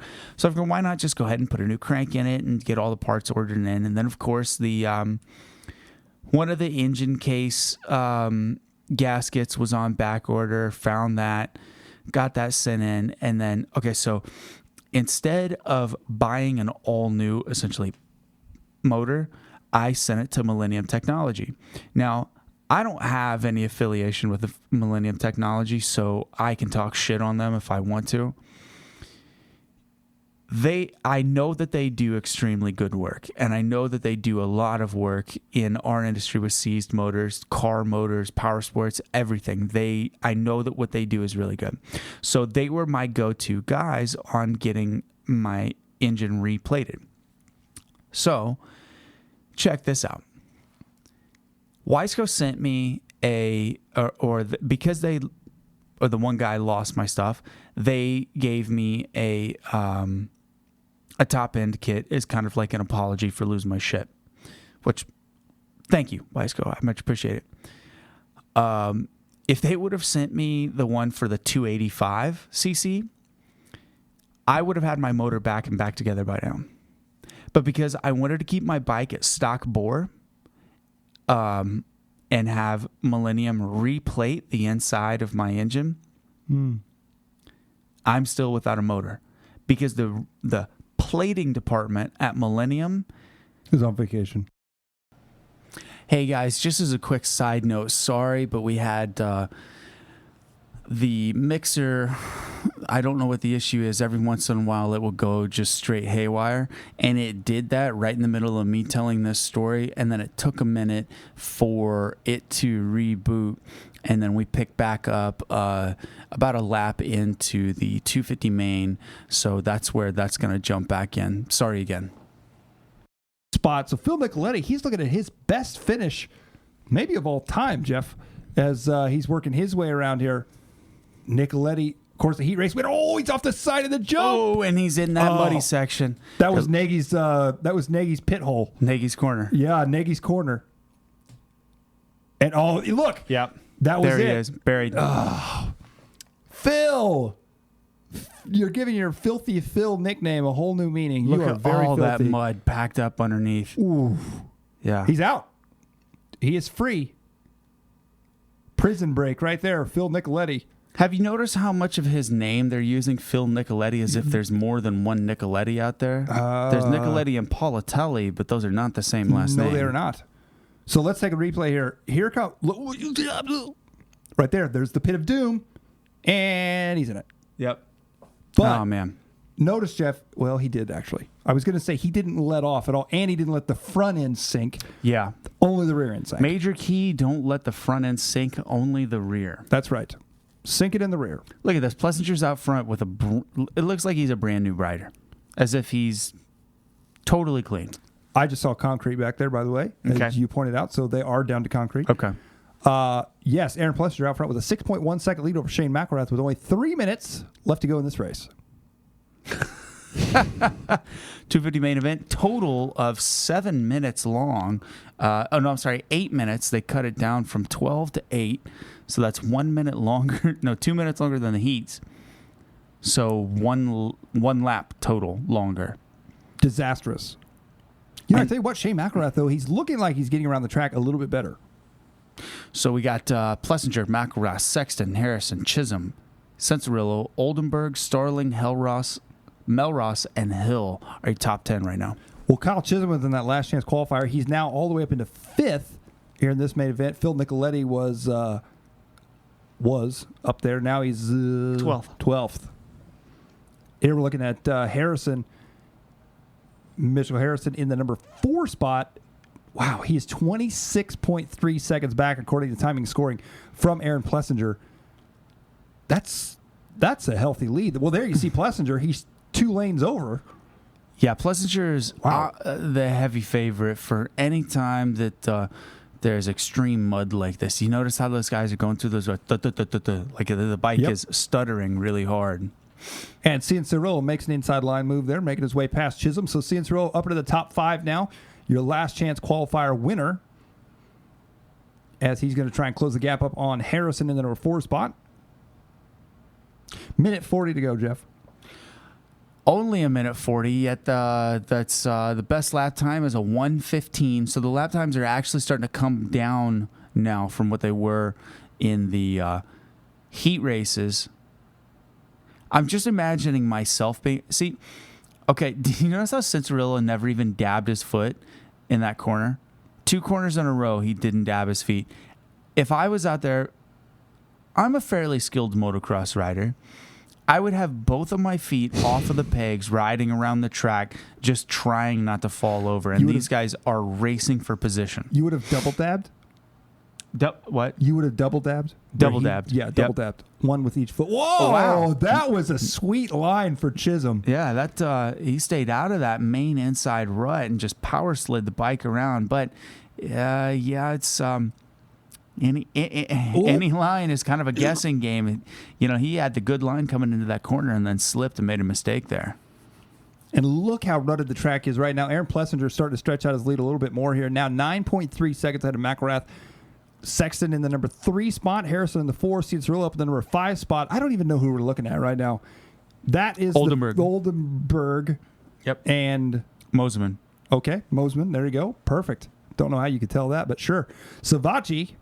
And, of course, Savacci was running in the number 2 spot, had that crash on the side of the jump early on in this one, and now he is buried. Oh, look, Plessinger's just ahead of him. So Plessinger now has put a lap on Joey Savacci. Savacci this is not good for his championship hopes. Let's see, Savacci's currently in 14th right now, and he's a lap down. So, hold on. Nicoletti also a lap down, so the next rider to go a lap down is 11th place, Dylan Summerlin. Well, as you look at Plessinger, he is very clean. Yeah, he's managed to stay out of the roost of the other riders. But if you look, you notice that, like, nobody's really throwing a lot of roost. They were earlier. Yeah, they were earlier, but right now, the roost is not flying off like it was. 28? No, that's McElrath in the number 2 spot. It's gone off the side of the track. Still holding on to position, though. Sexton may have gone around him if he was in the same spot. So it appears, Sexton is now in 2nd place. McElrath back to 3rd. Cincerillo could pull off a podium here.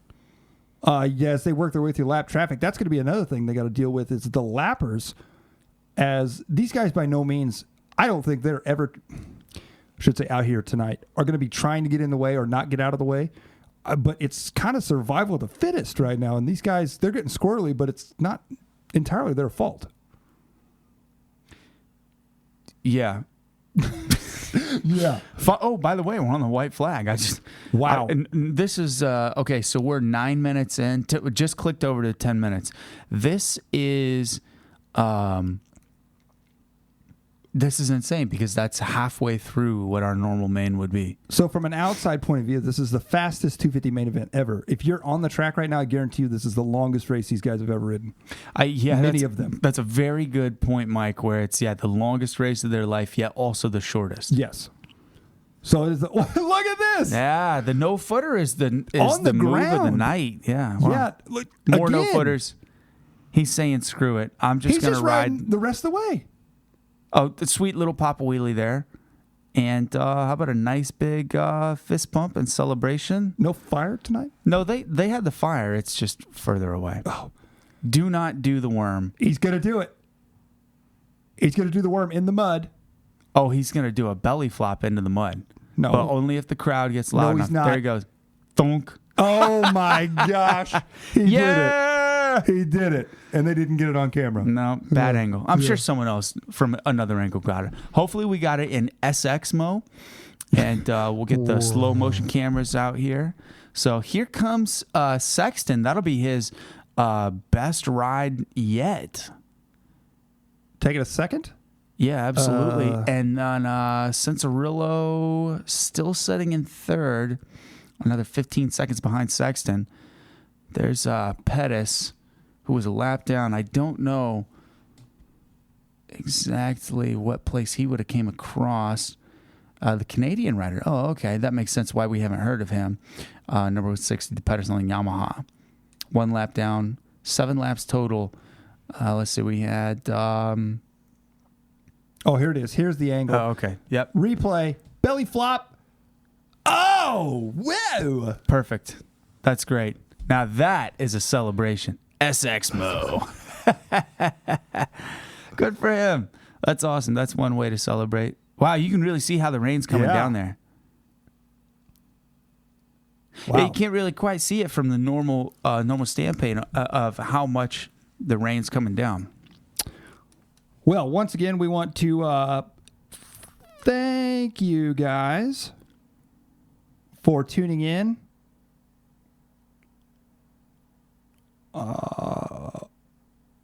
As I'm refreshing here. Once again, I want to thank you guys for tuning in. We had a little technical difficulty with our sound there, but we are back going again once again. Appreciate you guys. OTB Race Companion tonight, Jeff Crutcher, Mike Garrison. We are doing our best to make an entertaining race companion call of tonight's races. Less than ideal conditions. So, 450s are coming up. Yep. Okay. 450. Okay. In the mud. Yeah. Who is going to be the highest finishing surprise? Oh, well, here let's quickly jump over to. That's a question for all of you viewers out there as well. If you guys are just tuning in, let us know, who do you think is going to be the highest finishing surprise rider? What I mean by that is, like, obviously you kind of think of guys like Eli Tomac, Marvin Musquin. You think of them finishing up front. Who is going to be a rider that you don't expect to finish up front that will finish up, say, top 5 tonight, if any of them? Well, I'd like to tell you, but the AMA live timing site has kind of crashed here. Well, let's see what some of our viewers have to say here. Yeah, who's going to be the biggest surprise in the 450 class? See, what I want to do is pull up the 2018. Here we go.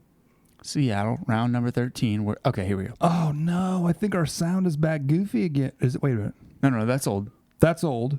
Yep. No, they're getting us. See? Okay. Kyle Ross said read. Well, I don't know why it's not taking me to our new one. I don't know. Hold on. We've got 11 viewers. All right. There we go. So let's see. 450 starting lineup. Let's go here. All 22 riders. Who's going to be the... Well, Politelli and Hill could easily make a splash. Ooh, good one. Thank you. Stewart, perhaps? I don't know. Let's go to Aaron AP Plessinger for the... oh, here. I muted it here. Oh. That was fun. That was a sick race. It reminded me a lot of GNCC. So it was good to get out there and have some fun and rip some ruts. I mean, there were some times where the ruts were 2 feet deep, and you just had to pick a good line, and we were getting down to the plywood down there. So yeah, I got off to a great start, got the whole shot, and just ran away with it. I knew I could do it here, and I love Seattle. I love all these fans here. They make it exciting, and I just got to get it up to the whole monster energy. When we started racing Yamaha team, Thor, 100% Bell, Alpine Star, Kodiak Grips, Toyota, Vescanito, my whole family, everybody back home watching, and. Yeah, okay, we got the gist of what he was saying. He was happy that he won. Okay, so let's head over here to our viewers. Let's see. Kyle Ross says Chad Reed. Brian Scott also agrees with him by saying Speedy Reedy is a mud rider. Solid point, and he actually didn't look that bad in the qualifier. Kyle Ross also says Bowers. Okay, Kyle, now you have to pick Reed or Bowers, one or the other. But I would agree, because I made the comment earlier that Bowers and Weston Pike, the mud runs away from them because they're afraid. Therefore, I think they have an advantage. Let's see here. Derek McKenzie says, can Josh Hill finish the race? That is a fantastic question. I think he probably can. Did he not finish? Yeah, he had to finish. He made it in the qualifier. Frank Craven has joined us and says, Subaras, driving the Subaru. He's French. He's French? Yeah. Jeff's yelling at me here from the bathroom. Not French. Oh, what are Subarus? Japanese? Oh, okay. Hi, Will gang. Britton. Will Britton says, "Sup, Jeffy's Mike?" back. Jeffy's back. Jeffy's back. Will Britton, how's it going, Will? Will of Sticky Situation, RC Car Attraction. Hey, let's just run through the thought process of what if Hill can take the win. Can you imagine what a riot it would be in Seattle if Hill comes back after being retired for how long and takes the W? Didn't he win? Wasn't his last Supercross win? In the mud? No, wasn't it in Seattle? Could have been. I actually don't know that one. I'm not that. I don't know that one either. Yeah, I'm not that well versed on Josh Hill. I know he did a backflip. Recently, yeah, and landed it. Yep. So, he's qualified into the main in 12th, which means he got 6th place. So he's got top 5 speed for sure.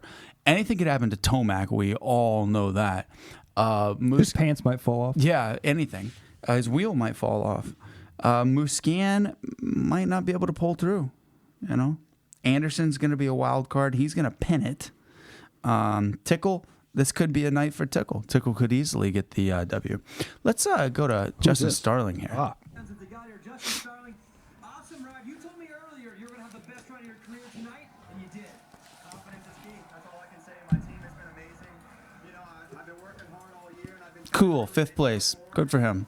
Man, it took a start. I was up front. I got taken out. I think I went through somewhere around last, and I just put my head down and charged and made it past for 5th, I think 2 corners ago, and I can't believe I just top 5. I'm unbelievably ecstatic. And your goggles, they're nice and clean. They did not look like that when you came off. How gnarly was it out there? Honestly, it was the gnarliest mud race I've ever done in my life, outdoors or indoors. It was the hardest thing. I didn't even know how many laps we were doing or anything. I just remember all of a sudden I heard the checkered flag or the fireworks go, and I just knew I just had to keep going. And that was a gnarly race. Career best finish, guys. This Justin Starling, Ralph. Daniel, his previous career best was an 8th at Oakland in 2017. Yeah, timing and scoring had Justin 11th on lap 1. All right. Great job. Let's hit the mute button on that. Okay, cool. So, Starling with a 5th place. That's a career best. What? Cool. Cool. Yeah, all right. Okay, so, anyhow, back to our 450s. Anywho, you never gave me your pick. Who's going to be your pick? For wild card? Yeah. I'm going to go with Hill. I'm going to have to agree with whoever just said that in our viewers. I'm going to go with Chad Reed. I didn't see that one. Because you were asleep. Oh, Jesus Christ. I hate how much I yawn whenever we do this. Nobody said Chad Reed. Yes. Somebody said Chad Reed. No, sorry, buddy. No. Nope. Nobody wants Chad Reed to win, and so you don't have any fans on your team. I do. Team Reed. Team Reed. When you're 60 years old, don't you want to line up like Chad Reed? Yeah, for sure. Yeah. I'm just saying. I mean, if I could go, okay, let's say if I could go half as fast as I do now at 29, at 60, I'd be really happy with that. How fast do you think Chad Reed goes when he's 60? I bet he doesn't ride when he's 60. You don't think so? I don't know. Maybe. That's a good question. When does a guy like him just hang it up? I don't know. Same thing with Carmichael. How much longer is he just going to ride? I think he legitimately likes riding though. Yeah, I think he does too. I feel like in the middle of the day, whereas some retired guys are like, hey, I'm going to go play golf just for fun. Mm-hmm. He's like, hey, I'm going to go ride my 2002 CR252 stroke. Also, how about Andrew Short? What about him? Well, he went from pro motocross and supercross racer to now Dakar rally racer. Yeah, that was a weird one. You feel like that was a pretty big transition? Yes. I don't know. He's a professional motorcycle racer. Yeah, but now he's got like an 800-pound tank that it takes the shape of a motorcycle, but the vague shape of a bike. Yeah, it takes a vague shape of a bike, and now he's doing like 150 across the Dakarian desert. If anybody can do it, Andrew Short can. Yeah, consider that. Considered. So I think that he'll be like a lifetime rider guy. Yeah, I would agree. Have you seen some of Josh Hill's stuff on the Alta bike? Where he's like riding around town? Yeah, it's amazing. Yeah. Pretty cool stuff. Where he's like doing wheelies and transitions and like the cabins, or what are those called? Condos in the hills. Yeah. That's pretty tight. Yeah. I really, really, really want an Alta. Really, really? Really, really, really. That's 3 reallys. Now, here's my question. I don't know. Let's say we were talking about the Kansas State Series. Mm-hmm. Do they have a guideline? And I'm not specifically talking about that, but all these other series, these amateur series, state series, whatever, do they have guidelines that they follow if they're not an AMA sanctioned event? For instance, if you have an Alta, can you race? And what do you race? Oh, I think that. Uh-huh. Yeah. Okay. I think I got that. Yeah. Uh-huh. Cool. Yeah. Great. I'm glad you agree. No, I think that, okay, let's say if I showed up to the, now obviously it's cool to, have an advantage. Okay. But I mean, also it's not that cool to be so far. What is this commercial? Oh, it's not a commercial. It's just a Dean Wilson segment of him being super goofy. Fun. Okay. Oh, now it's Marvin and Matilda. Okay, so anyway. Okay. We're back. Alta. Yeah. Squirrel. If I was going to show up to the track, I would just race, 450 and plus 25. I wouldn't race the 250 class. Okay. Because I genuinely think it would be unfair. Okay. What part of it is what part of an Alta? The start. Because of no clutch and no shifting? Mm-hmm. Yep. Okay.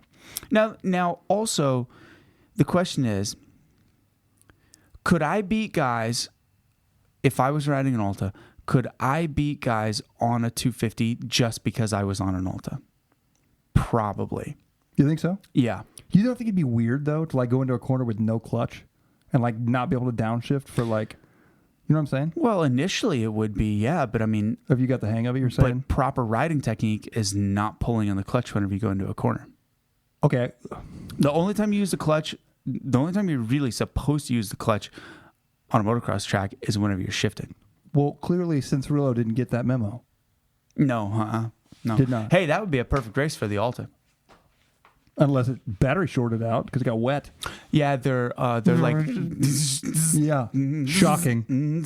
I actually had a KTM that it would shock me. There was something about the clutch lever. I've had more than one that has done this, where the clutch lever every once in a while would shock my finger as I was riding. Not like but just like a little... It's just like a little maybe pinching that's feeling. Where you came up with the you should not use the clutch because it shocked you. Could have been. Yeah. So anyway, I think in this instance, yeah, an Alta would probably be a big advantage. I would agree in this situation. Yeah. Yeah. I think where Alta would be huge would be in the woods. Oh, because you just twist the throttle. Yeah. I mean, there's no clutching. There's nothing Yeah. other than the fact that how long the woods race is. I don't know for sure how long an Alta could go. Yeah, they say that the new MXR, that it's up to like 4 hours now in the woods. Yeah. I don't know what. Okay, so they have like 4 map settings, and I think the ideal one to run it in the woods is like map 2, which is more like a 250F. Okay. Yeah. Map 4 is supposed to be unrideable. Yeah, it's just 100% power. Yeah. So it makes you wonder. Will there be, okay, so like if we want to do, all right, let's say electric motorcycles take over, right? Okay. And electric is electric, I mean, you can build the motors of them differently. Mm-hmm. How do you go about racing? Let's say we go totally electric. Okay. How do you have 250 and 450? I can answer that. Go ahead. From an RC standpoint, mm-hmm. RC cars. Okay, so electric, if it's like, I don't know exactly with this size motor if it'd be the same, but RC cars have like the number of turns or winds that a motor has. Revolutions per minute? I don't know exactly. No, I don't know how to explain what I'm trying to say. Okay. A motor with less winds is faster. So like a 7.5 wind motor or turn motor is faster than a 17.5. So like in RC car racing, there's a spec stock class, which is 17.5 turn motor. Okay. A mod class, you can run anything, and guys run anything from a 6.5 to a 10.5. So what is that number measuring? I don't actually know. Okay, the turns. The better way to measure a motor is by KVs, which is like, I'm trying to think of an easy example. Would be like light bulb wattage. Kind of. Yeah. Like a 100-watt bulb is brighter than a 50-watt. Yes. Yeah. So a 4600 kV motor is considerable faster than a 2500 kV motor. Oh, okay. So, simply just because of power output. Correct. Okay. So therefore, I could potentially see with electric bikes there being a 250 kV style motor and a 450 kV motor. Okay. I guess the market would have to demand for that. Yes. What I see though is initially like mapping. Yes. You know, is it instead of, and honestly, I think this is a better idea for manufacturers to just come out with one motor and different map settings. Yeah. Because there's no point in building all. Oh, look at this. Here's the line that Nicoletti took. Oops. Oopsies. So instead of building a bunch of different motors and wines, why not just have one motor with different maps? Now, the hard part would be enforcing that. Yeah. Locking them out. Yeah. Yeah. Especially on amateur level. Yep. A minute ago on the screen, well, you can see them all doing it now. So a major complaint that the riders are having with the graded start, they're sinking in the mud. The mud and water come up through it and actually make it 10 times worse than. So it's almost like starting on concrete. Yes, except for my understanding is it's worse than concrete. Slicker? It'd be like having mud on the concrete. Ooh. So that's the biggest downfall too. Yeah. So I think that's what they're trying to do. But I was curious. It's been a long time with these grates. They don't really do behind gate prep. I mean, there's not any prep to do. Very little. Yeah, you know what I'm saying? Yeah. But now you just saw, I think that was Moose Can's mechanic with his finger down there digging out each individual grate. So I wonder if guys go to the line with a broom. I don't know. Oh, I bet the Feld track crew does brooms off the gate between motos. Probably. Actually. Yeah. Because they clean off the actual gate. Oh, should we call Nightline again? That didn't work well for us last time. No, it didn't. Mm-mm. Speaking of calling, back to my shift jersey. As you can see it here. eBay Fastback special. 2000. Cotton jersey. Not washed. So whenever I opened the package, the first thing that I noticed was the tag in the back. That is an actual tag. It's not printed into the jersey like all of our jerseys are now. And on the inside of the tag, you know what it had? 1888 shifted. Oh, is that the number? Yeah. Well, I mean, this jersey was made before websites were like a big thing. Call it. See if they're still. I already did. Oh. And it goes straight to Shift Racing. Really? Yeah, it goes to They still have it? Yeah. Okay. Yeah, and it's cool because it's not Fox. It goes to Shift. Wow. That is cool. Yeah. I thought that was pretty neat. You remember 1-900 Pro Race? Of course. Yeah. We're the new 1-900 Pro Race. I never thought of the OTB podcast as 1-900 Pro Race, but yeah, kind of. I mean, in like a vague, literal sense. Yeah, kind of. Yeah. I was actually thinking about that earlier today on the way over here. So I was doing a thought experiment of thinking about... thought experiment about thinking. Yeah. Okay. Okay. That was kind of a double. Yeah, that's okay. So I was considering about how at the beginning of the race tonight, it was going to be all about how muddy it was, right? Uh-huh. Now, obviously, we were being facetious and making fun of the mud and saying that it was going to be dusty, right? Yes. Have you considered about how during the times of like before there was not necessarily live races, because we had live races on ESPN even in the 90s. Yes. What about back then? You didn't know what the race was going to be like until you turned the TV on at 9 o'clock. Okay, I see what you're saying. So like whenever you had your birthday parties, the Supercross watch party, yes, the races came on. We didn't know what A1 was going to be like. That's true. I see what you're saying. Like no social media, no Instagram posts, no heads up. Yeah. Yeah, that's true. And it was honestly, A lot of it is nostalgia, and a lot of it is just remembering it as being a kid. And also the fact that we've been doing this shit for 23, 24 years. The first race is exciting, yes, but it isn't as exciting because, long time ago, the only way to get information was to read Cycle News, Motocross Action, Dirt Rider, Dirt Bike, Motocross Journal, those kinds of things. Now, dude, I'm motocross sun up to sundown the entire time. Like my exposure to it never ends. Do you remember when you're talking about like A1 or like the Bercy Supercross, when guys, you knew they were switching teams because you read it in like Cycle News or something, but you hadn't seen their bike or like their new number or anything. And like when McGrath made the switch to Yamaha, it was like, oh, there he is, whoa. Yeah. When the TV came on. That was the first time you ever saw him. You didn't see him on practice days or anything like that. There was no early release photos, no Instagram story videos, none of that. No flamethrowers? No flamethrowers. No, so it was obviously a different time than, I think, are we about to drop the gate here? No. I'm right into the dozer.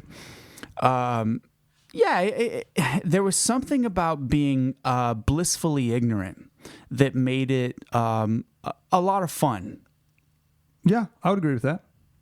And that's something that I kind of lust for and wish that it was still a thing. I don't think that's coming back. I don't think 1-900 Pro Race is coming back. Well, no, obviously, no.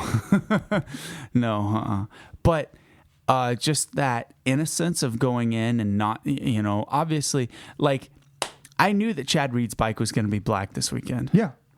But back in the day, you wouldn't have known that. No, So I would have been, oh, look, Reed's bike is black. How cool is that? That's very true. Yeah, it's like, I can't wait for the next Dirt Rider to come out and have a recap and photos of his bike.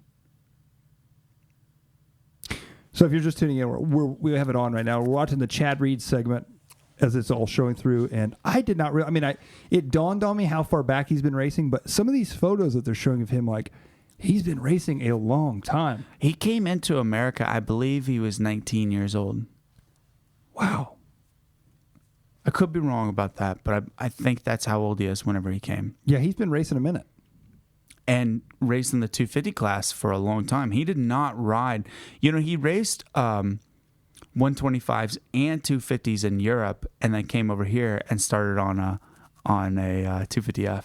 Do you remember the outdoor race between him and Stewart, where he made the comment if he could get a start, he would have no problem beating James Stewart? So James Stewart was leading and slowed up and let him pass him, and then passed him back. Yep, and took off.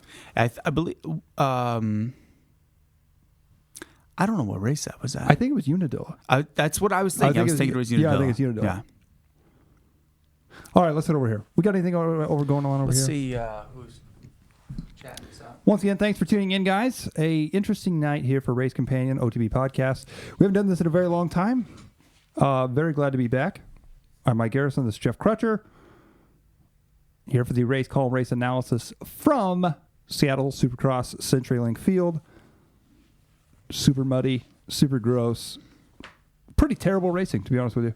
Yeah, it's not. I mean, the spills have been the thrills. Yeah, the thrills and spills. I'll be here all week, folks. So it just showed the a little photo of. That's the cool mud to ride. Yeah. So there was just a photo of Reed and Carmichael next to each other. And Carmichael had the skull and crossbones on the back of his jersey. Did you notice that two of them were the Canadian rounds? Oh, they had little Canadian flags. Really? Yeah. It's funny now that we don't go into Canada, yet it's still an FIM international or world championship. Yeah, that is true. Even though all the races are in America. I wonder when they're going to do something about that and turn it into a different deal. Probably when what we have going stops working. Well, it seems to be working for the most part. So we got some track work here done on the start straight around that area, but that's it. Yeah. The rest of the track seems to be a wash. I do believe. Do you think that this, do you think that this layout would have been cool if it wasn't for the rain? Wow. Look at that. Wow. That They're showing Daytona 2008 right now. That's just standing water right there. Oh, wow. That guy's bike, he's worse than Alex Nagy. Reed, he lock his bike up like but see, 2 corners that right kind there. of mud right there, that watery mud, that's fun to ride in to a certain degree. Like, the gooey mud's never fun, but like when Grain Valley, when your dad, he would never cancel, especially if it was raining like that. And I remember riding Grain Valley in mud like that. Not quite that bad, but when it was raining, that's fun. The gooey mud is not fun. There was one time, I'll never forget the dustiest practice day there ever was there, turned into the muddiest practice day, slick. And it went from very, very dusty to like standing water around the whole track. And I rode some laps in the mud, and it was just... Psh, psh, psh, psh. Do you know who else rode laps in the mud? Who? Which won't even open his eyes when he's waking up in the morning to think about dirt bikes if it's even sprinkling now? My dad. Oh, really? We were there. I remember that practice, and I was like, I'm done. It started pouring that rain out of nowhere. Yeah. I put it in the trailer, and I'm like, where's my dad? He just kept riding. Him and Rick tuning in the rain. I remember Rick betting laps. That's funny. Yeah. All right, we are getting set to go here. 450 main event. We've got Tomac, Musquin, Anderson, Tickle, Reed, Bowers, Baggett, Stewart, Pike, Webb, Politelli. 30-second board is up. 30-second board is up. So those of you watching, if you want to pause your TV, and 30-second board is sideways. Press play as we are getting set to go. 450 main event, Seattle. Gate drops, we're off and underway. Check out Supercross with those slapped on 201 numbers. Yes, I saw. Ooh, and he's all sorts all over the place. Musquin with the whole shot. Oh, look at that. Pushing Tomac all the way wide. Here comes Anderson. Oh, boy. How about this? We got the 3 big dogs out front. Musquin, Anderson, and Tomac. Oh, my. Paddling their way through the section. Oh, Baggett's stuck. Hill's coming through 4th on the inside. He could win this. Josh Hill could win this race. Potentially, yeah. Where he's sitting right now, he is in contention to win the race in 5th. If it was dry conditions, I would say he doesn't have the stamina, blah, blah, blah, blah, blah. These conditions where he's at right now, he could win it. And plus it's 12 minutes. Yes. Last we heard. It may be shorter than that now. You can really see. I think it's raining extremely hard there. Yeah. Do you notice how on that first lap, wherever Anderson points the bike is where it's going to go? Yes. That mud is thick. You know somebody else we got to talk about here? Is the people in the stands. These are diehard Supercross fans. Yeah, I can understand doing this at an outdoor national, but at Supercross, it just would be cold and miserable, I feel like. Even more so than at an outdoor national. 10:40 left to go. Anderson, Musquin, Tomac, Baggett, and Josh Hill in your top 5 spots right now. Now, granted, this race is obviously not a typical Supercross, but if Josh Hill finishes in the top 5, will we see him in another race?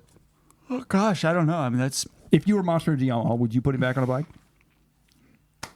Why not? Sure. Why not keep it rolling? Keep the good times rolling. See what happens. You can see the riders are pretty spread out here. That's a pretty big margin from first place to last place, almost an entire lap. Not to mention already spreading out. Anderson. Oh, no, Tomac. Okay, coming up is Alex Nagy's corner, and Tomac is... flirting with disaster there. He sure is. As Musquin in the number 2. Look how it's clean. Still, Musquin's still relatively clean. Oh, Tomac's down. He's back up on the bike. That was interesting. He kind of ghost ride his bike out from underneath him, but didn't let go of the handlebars and maintained control of the bike. Now, Jeff, I want your professional advice here on this one. Why are we still going outside to outside to outside?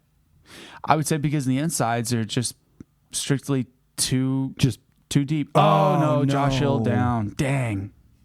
Oh, watch out. Wilson's going to give him a roost. A very thorough roosting. Yeah, that inside right there. Maybe that's why they're not taking the inside. Yeah, see that inside. Oh, Reed up to 5th. That'll be his best finish of the year if he stays there. Man, this is rough. 9 minutes left to go. Anderson out front. Marvin Musquin in the number 2 spot. Tomac in the 3 spot. Yuck. Tickle, Reed, LeMay. We're taking a replay here of, there's Jason Anderson just jumping like no biggie. Oh, look at this pile up we've got back here. The back, 1, 2, 3, 4. Maybe more. Oh, there's Brayton. Oh, this guy's angry. He should That's be. Benny Bloss. Oh, Yeah, he's got a man. 10-foot giant standing on him. I'd be angry too. 8:35 left to go. Anderson still out front. Marvin Muscan was in second. Tomac is now up to second. Oh, it Here looks we go. like Here's a replay. Oh, Tomac cuts underneath. Ooh. Muscan comes out of the corner, feet down, and just gives the position to Tomac. Wow, fancy lines. Yeah. So we've got Anderson, Tomac, Muscan, Tickle, Reed, Webb, Baggett, LeMay in 8th, Wilson, and Craig. It's interesting because Ben LeMay was just in 6th last lap. So, and Anderson is now out to a 10-second lead. What did we start out? 12 minutes? Yeah. So in 4 minutes, he's gained 10 seconds. That's pretty solid lead. Yes. Now, Tomac could easily chip away at that. Anderson also is riding extremely hard for these conditions. Well, he was. Do you like this picture in a picture here? No. I don't either. I wish they would just focus on one or the other. Yeah, I don't like this at all. It's making me confused, and I'm watching back and forth, and wow. Anderson with the high line. No, buddy. That was a near disaster. I tell you what. Tell me what. I was trying to think. He doubled that. That's what I was going to say. He doubled it. Thank you. Yeah. Oh, he doubles the triple too. Yeah, wow, he's doing all the doubles. He's a doubler. Oh, boy. Craig getting stuck on the inside there. Bowers Yes. makes a way around. Right in front of him is Pike. And who's in front of them? Oh, LeMay. Where's Stewie at? Outside of the top 10. Subaru's sitting in 15th. This is just awful. Josh Hill dropped back to 16th. Damn. This is such a terrible race. It's just about to fall asleep. No, I'm not. I was falling asleep before I got here. This is on 450 Main. This is so bad. I'm not falling asleep because of the racing. I am. Well, that's on you, not on me. Well, So, still, Anderson, Tomac, Muscan, Tickle, Reed, top 5. Tick, let's see, he got 3rd at the last round, didn't he not? We had 2 KTMs on the podium in Indianapolis. Wilson was in there. So, was it Wilson and Tickle? Or Wilson or Muscan? Muscan. I don't know. Here's Chad Reed. Chad Reed in 5th. So, you do like the all black? No, I don't think so. It's just, there's something about it that just, I don't know. It's not that striking to me. No, it's not. So Reed's bike's puffing quite a bit of steam already. I wonder how many of these bikes are. I noticed that Reed's bike is puffing steam, and it's not like he's going through more water or deeper sections, or that he's riding the bike harder than any of the other Huskies. But let's take note here. Reed's bike is a off the showroom stock Husky. Anderson and Wilson, not the same motorcycle to the extent of Reed's. So it makes me wonder what they're doing to keep their bikes from overheating. Oh, no. Anderson down. There goes Tomac. Yes, Tomac has now moved into the lead as Anderson drops to 2nd. Where's Marvin Muscan? Oh, he's way back, though. Muscan. So we talked about Anderson pushing it just a little bit, maybe too hard. Yeah, now he's 6 seconds down. Wow. So Tomac. Okay, here it is. I mean, he just a stopped. weird spot. He just He didn't even actually touch the ground. He just, look at him looking over. Look at the flag of the flag. He's Nope, like, your problem, not mine. I can't help you. And good for him. He can't. Wow, Tomac could win. But again, 4.5 minutes to go. I'm so glad that we're working with 4.5 minutes and not 4.5 laps. Yes. Because we're sitting at 3 laps remaining right now. I don't know who that is in front of Tomac, but he is leaving Politelli. Okay, he's leaving a trail of steam there in front of Tomac. Oh. Tomac, I got to be honest with you, this doesn't surprise me that Tomac is out front, as I consider him an outdoor guy more than an indoor guy, even though he's sometimes proven himself indoors. But when it comes to treacherous conditions, I always think highly of Tomac. Fun fact. That's not really a fact. It's a matter of opinion. Fun opinion. Funyon. Yeah. Yeah. Yeah. I'm not. I tell you what, I'm not a fan of is that all that green. It's too much green for me. A lot of green. And I can't stand the blue sleeve. Like if it was all green, that would be one thing. But or flow yellow, whatever you want to call it. But the blue just doesn't look very good on there. And then I don't like that his name and number is also in the same flow color. Like if you're gonna be flow, go entirely flow. Don't toy around with me and give me a touch of blue and a touch of red. New line. Yeah, that was Side note. Yep. Man, this is a rough one. 3 minutes left to go. Tomac, Anderson, Muscan, Tickle, Reed, Webb, Baggett, Bowers, Stewart, and Wilson. Where is Weston Pike? He just lapped Weston Pike. 11th. Yes. I'm trying to take a look at the puddles on the side of the track to see if it's still raining or not. It doesn't look like the rain's coming down right now.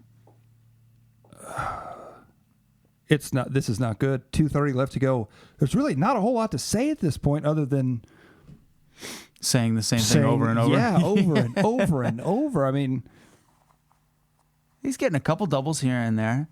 Yeah, I don't. No! Watch out. Oh, and Anderson, I believe that is Anderson right there. Yeah. He is now within a straightaway link. That 6.5 seconds timing and scoring is showing is not correct. Yeah, it's 3.8 seconds.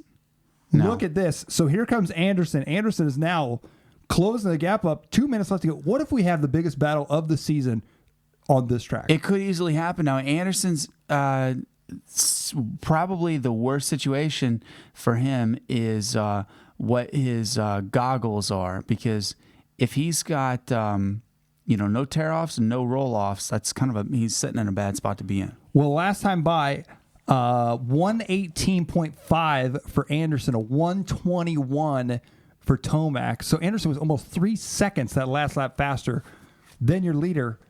Anderson also significantly cleaner. Yes. His gear is much cleaner. Marvin Muscan's still 30 seconds back in third with Tickle in fourth and Reed in fifth. And mind you that Tomac is going to be coming up on the lapped riders before Anderson. So should one of those guys, it's kind of a cup between a rock and a hard place, because those guys are racing their own races, the lappers are. Yet whenever the first guy comes up behind them, in this case Tomac, whenever Tomac comes up behind them, it's kind of a surprise, and they're not quite sure, is this person in my race or in the lead lap race? Look at Anderson. Getting a double here, a double there. He's coming up on, I believe that's Wilson right there in front of him. His teammate. Nope. See, now it's also hard for Wilson to just pull over and let Anderson go by, because if he even slightly pulls over, he'll get stuck in the mud. There's a lot of lapped riders in between Jason and Eli there. That's going to be hard for him to navigate those riders. Well, yeah, and that last time by, a 118 for Tomac and a 119 for Anderson. So Tomac picks up the pace just a bit as Anderson. Oh, no! Mookie takes Anderson all the way to the top of that berm. Anderson gets by him, though. I think a lot of the problem is that they just, these lapped riders just don't know who or what is behind them. And, I mean, they're just trying to ride in a rut. Yeah, rightfully so. And then, meanwhile, Anderson and Tomac are racing around. So we got 2 to go. Anderson right now, he is... Oh, that last time for Anderson was a 123. So as you can see, Anderson fall. Oh, Stewart with problems. Who's Stewart battling with right now? I think that's Josh Hill. Okay. Is it? There's Webb trying to close up on Reed for a top 5 spot. Benny Bloss in the 16th place spot. Yeah, Reed could be the top finishing privateer ride. Ooh. I just saw a blue puff of smoke. Blue puff is not good. No, and I just saw that. Okay, so notice how he doesn't have any. Yeah, that bike's burned all the antifreeze now. So, boy. It can make it one more lap. I guarantee you that. See, the problem what Reed had at Daytona was that it started sucking it started sucking up water into the intake. Now here, the bike will run without antifreeze because it's got oil in it. Now, whenever the oil absorbs water, then it won't be able to run because then you lose the lubrication. And, oh boy, Tomac. I thought that, the way that Tomac went through that section, I thought that Anderson would have just caught right up to him, because he's just rolling through. But whenever it's off camera, then, you don't see that the Anderson's doing the same exact thing, just rollers behind him. Watch Tomac hit this inside right here and get stuck. Nope, he made it. He's home free. So consider this, 8 seconds apart is a long amount of time, but it's really not that long amount of distance because they're going so slow. That's true. That is very true. But it is going to be too late. Checkered flag. Eli Tomac with a big fireball. Yes, fire. What an exciting race. Right on. Wow. Okay. Look at Reed and Webb. Look at this. Webb's going for I haven't the kill. seen that much blue smoke since the two-stroke days. Oh, Webby. No. You took it away from Chad. Took the top 5 away, and the Bear's right there behind him. Reed can still come back if he wants to. Nope. Looks like the Bear's going to get him. Now, anything could happen here. LeMay is going to take the inside line as the lapped rider, so Reed's going to... look at LeMay's bike. Uh-oh, I think that bike's done. Nope, maybe not. Reed's bike is puffing so much smoke right now. I mean, he's burning oil. The bike is so hot. Here he comes. He's got, let's see, after this section, there's going to be 3 corners left. Come on, Reedy. Yeah, I'm really cheering for him, but that pass that Webb put on him was a hell of that was a 5th place deserving pass. How about Brock Tickle, a quiet 4th place? Dude, that bike is seconds from letting go. Oh, no! Reed! Oh, no. Come on, Reedy. That bike's not going to make it. He's going to push it up the finish line. Come on, Reedy. Oh, wow. Did it lock? Dude, look at that. She blew. Inches before. Did it count him? It counted him. Because the line is actually at the bottom of that jump, not at the top. Wow. Leave it there. Look at that thing. Look at that. Nice ride. Yeah, see, they're explaining right now that the line, so he made it. He finished 7th. I don't know if he knows that or not. Wow. Well, I guess he could look over at the... it's still raining pretty good there. Yeah, it is. Unreal.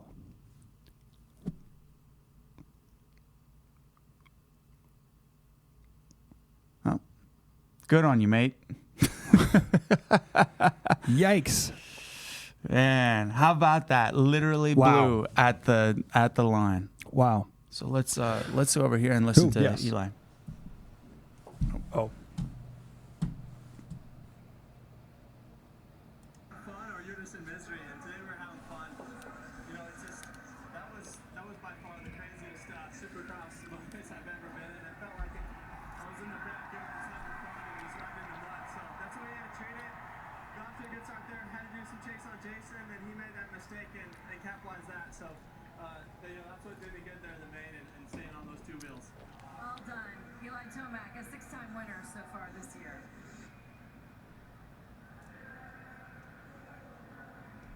We knew coming into the night, let's get some Woo!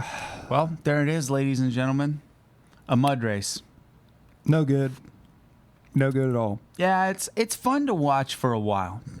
A very short while. Mm-hmm. Very short while. But then it kind of gets old quick. Thank you all for tuning in. OTB Race Companion. We will be doing this again sooner than later. Again, I'm Mike Garrison. This is Jeff Crutcher. On that note, over now. Adios. Adios, folks.